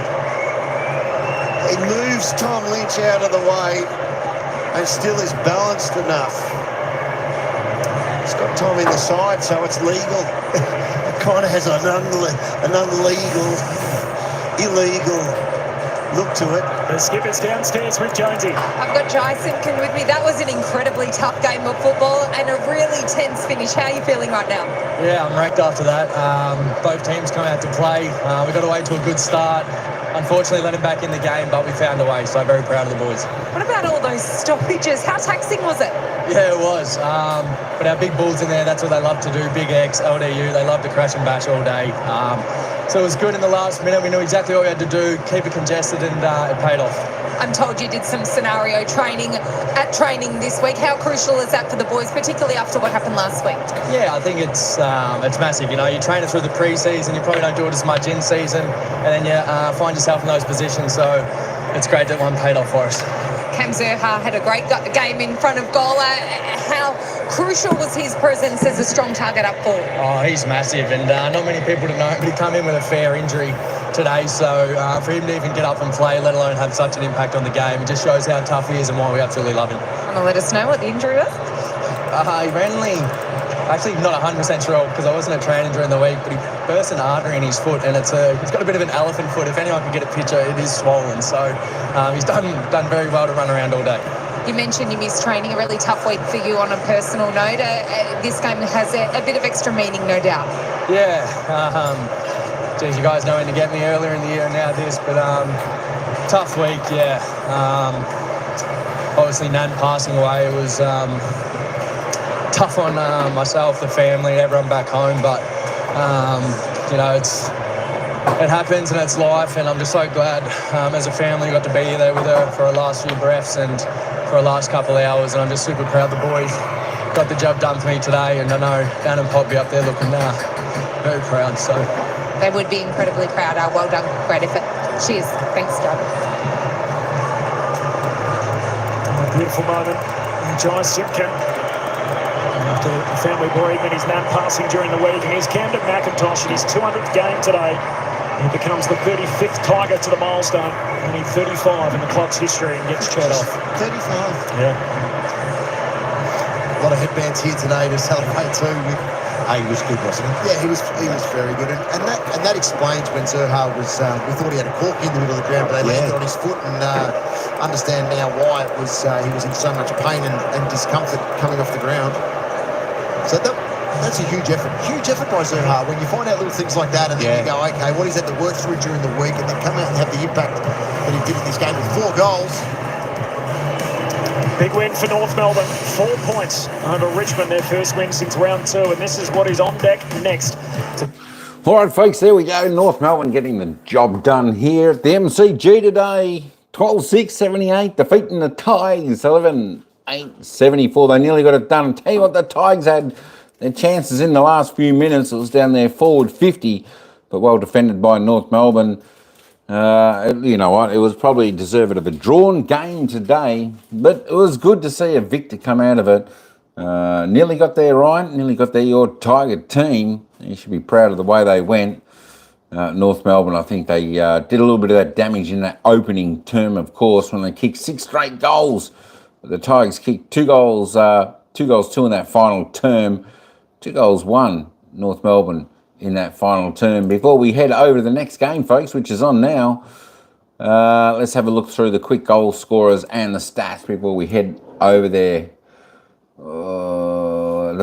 Yeah, I don't know. I don't know. I tell you what, both. Yeah, I don't know. You know what? I like Zerha. I thought Zerha was good for the Kangaroos, even though he was up forward and whatnot. He was damaging play. He did a bit of damage in the first quarter, and he just always looked dangerous. Always put Richmond under the defence under pressure. Hey, Paul, how you going? Sunset Wanderer, what's going on, bro? Yay, North. I tell you what, they just got up over the line. Cam Zerha. There we go. Ended up with 4 goals there for the North Melbourne. Nick Lackey ended up with 2 with Jack Darling, McKercher, Maley, Constantinelli, and Ukanaki got 1. For the Tigers, Seth Campbell with 3 was the best for the Tigers. McIntosh, he nearly got there in his celebration of his 200th game. He got 2. Tom Lynch ended up with 2. Sam Layla ended up with 2. Of course, Sims and Rolf Smith with 1. Disposal count, only 1 in the 30s. Tim Taranto, he was pretty good there for the Tigers. Mark, he was pretty good there for the Tigers. He'd have to be close to getting a 1 vote there for sure. 9 kicks, 21 handballs, 10 clearances, did well. Jake Hopper, next best on 27. Only 1, like Laylaw. Yeah, only one in the 30s today, so the ball was well spread. Ukanaki topped the table for the Roos on 27. Caleb Daniel, I tell you what, Caleb Daniel, he's probably one of the smallest guys in AFL football, but geez, he's good. He is good. He's got a lot of smarts about him. He has. Where's your man? Laylaw? There we go. Laylaw ended up with 16 touches, 6 kicks, 10 handballs, 5 marks, 3 tackles, a clearance, 2 goals, 1. So he didn't do too bad in that aspect there. Luke Parker, a little bit quiet. I thought he needed to come into the game. And, of course, George Wardle, you know what, Richmond defence, they held him well. He usually has big games. He tried to bustle through some packs and whatnot, but the defence was on him, so they did really good. He had 10 tackles, 4 clearances, but not a real big impact from George Wardle, which is surprising. There we go. Toby Nankervis was good for the Tigers, 14 touches, 46 hit-outs, 3 clearances, 13 tackles. He was good. Tom Lynch didn't really get into the game at all. He was well held also by the North Melbourne defenders, just kicking a goal in the 3rd and 4th term. Probably needed him to do a little bit more for the Tigers to get up here today. But there's your disposal getters. I tell you what, we're just about into the second quarter. Let's quickly roll through the team stats. Only plus 13 to the Tigers disposals overall. Inside 50s, 49-45. Tigers plus 4. As I said, she was pretty even throughout the game. I think the clearances, North Melbourne did the job there. Free kicks, 17-19. Pretty well on season average. Nothing much untowards the umpires in this game. I thought they umpired this game reasonably well. The Tigers just probably need to clean up their act on their clearance section around the ball. It was plus 21 clearances to North, plus 10 in the centre clearances. That's a bit domination. No, it wasn't wet there. It was a beautiful day. It was about 12 degrees. Sun was shining here at the MCG. Last night was wet, so. But no, today was good. The weather was good. Just a little bit chilly. So it was you could pretty much say it was a perfect day for footy out there today. Stoppage clearances plus 11 to North. Contested possessions, pretty tight contested game. Uncontested, it was about 34 plus to the Tigers. Turnovers, Tigers were pretty good, only plus 47, well under their season average. North 64 on season average. The marks, there we go, pretty close there. Marks inside 50, both teams will be happy they got a few marks inside 50. They would have liked to have seen, as I said, Tom Lynch to grab the ball a few more times for the Tigers up there. He's always pretty accurate. Once he gets going, he's really hard to stop. And, of course, the tackles, both teams. Have a look at the tackle count. Talk about contested game. They had more stoppages in this game than pretty much all season. 91-92 the tackles. Both teams around about the 50 average. And twice the amount there. So it was good tackling. 22-6 inside 50 tackles. So there's a lot to like about the Tigers. There we go. We did have the poll in there today, and of course I can't see the numbers there right now. Where is it? My gosh, my computer. Oh, there it is. 63% we voted for North Melbourne. So well done. All right, just before we wrap this up, let's get back down to the North Melbourne theme song.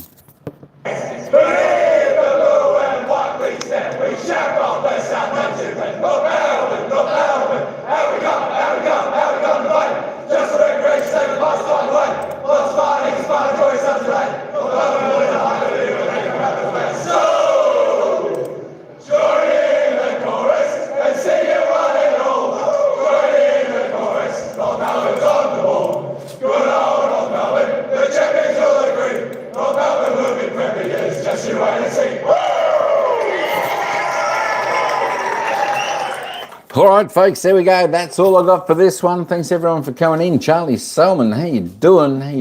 Yeah, it was a close game. I tell you what, it was a great game, Mark. I was looking forward to this game all weekend, and it turned out to be one of those close games between two up-and-coming sides. I think in the competition, I think they're going to be...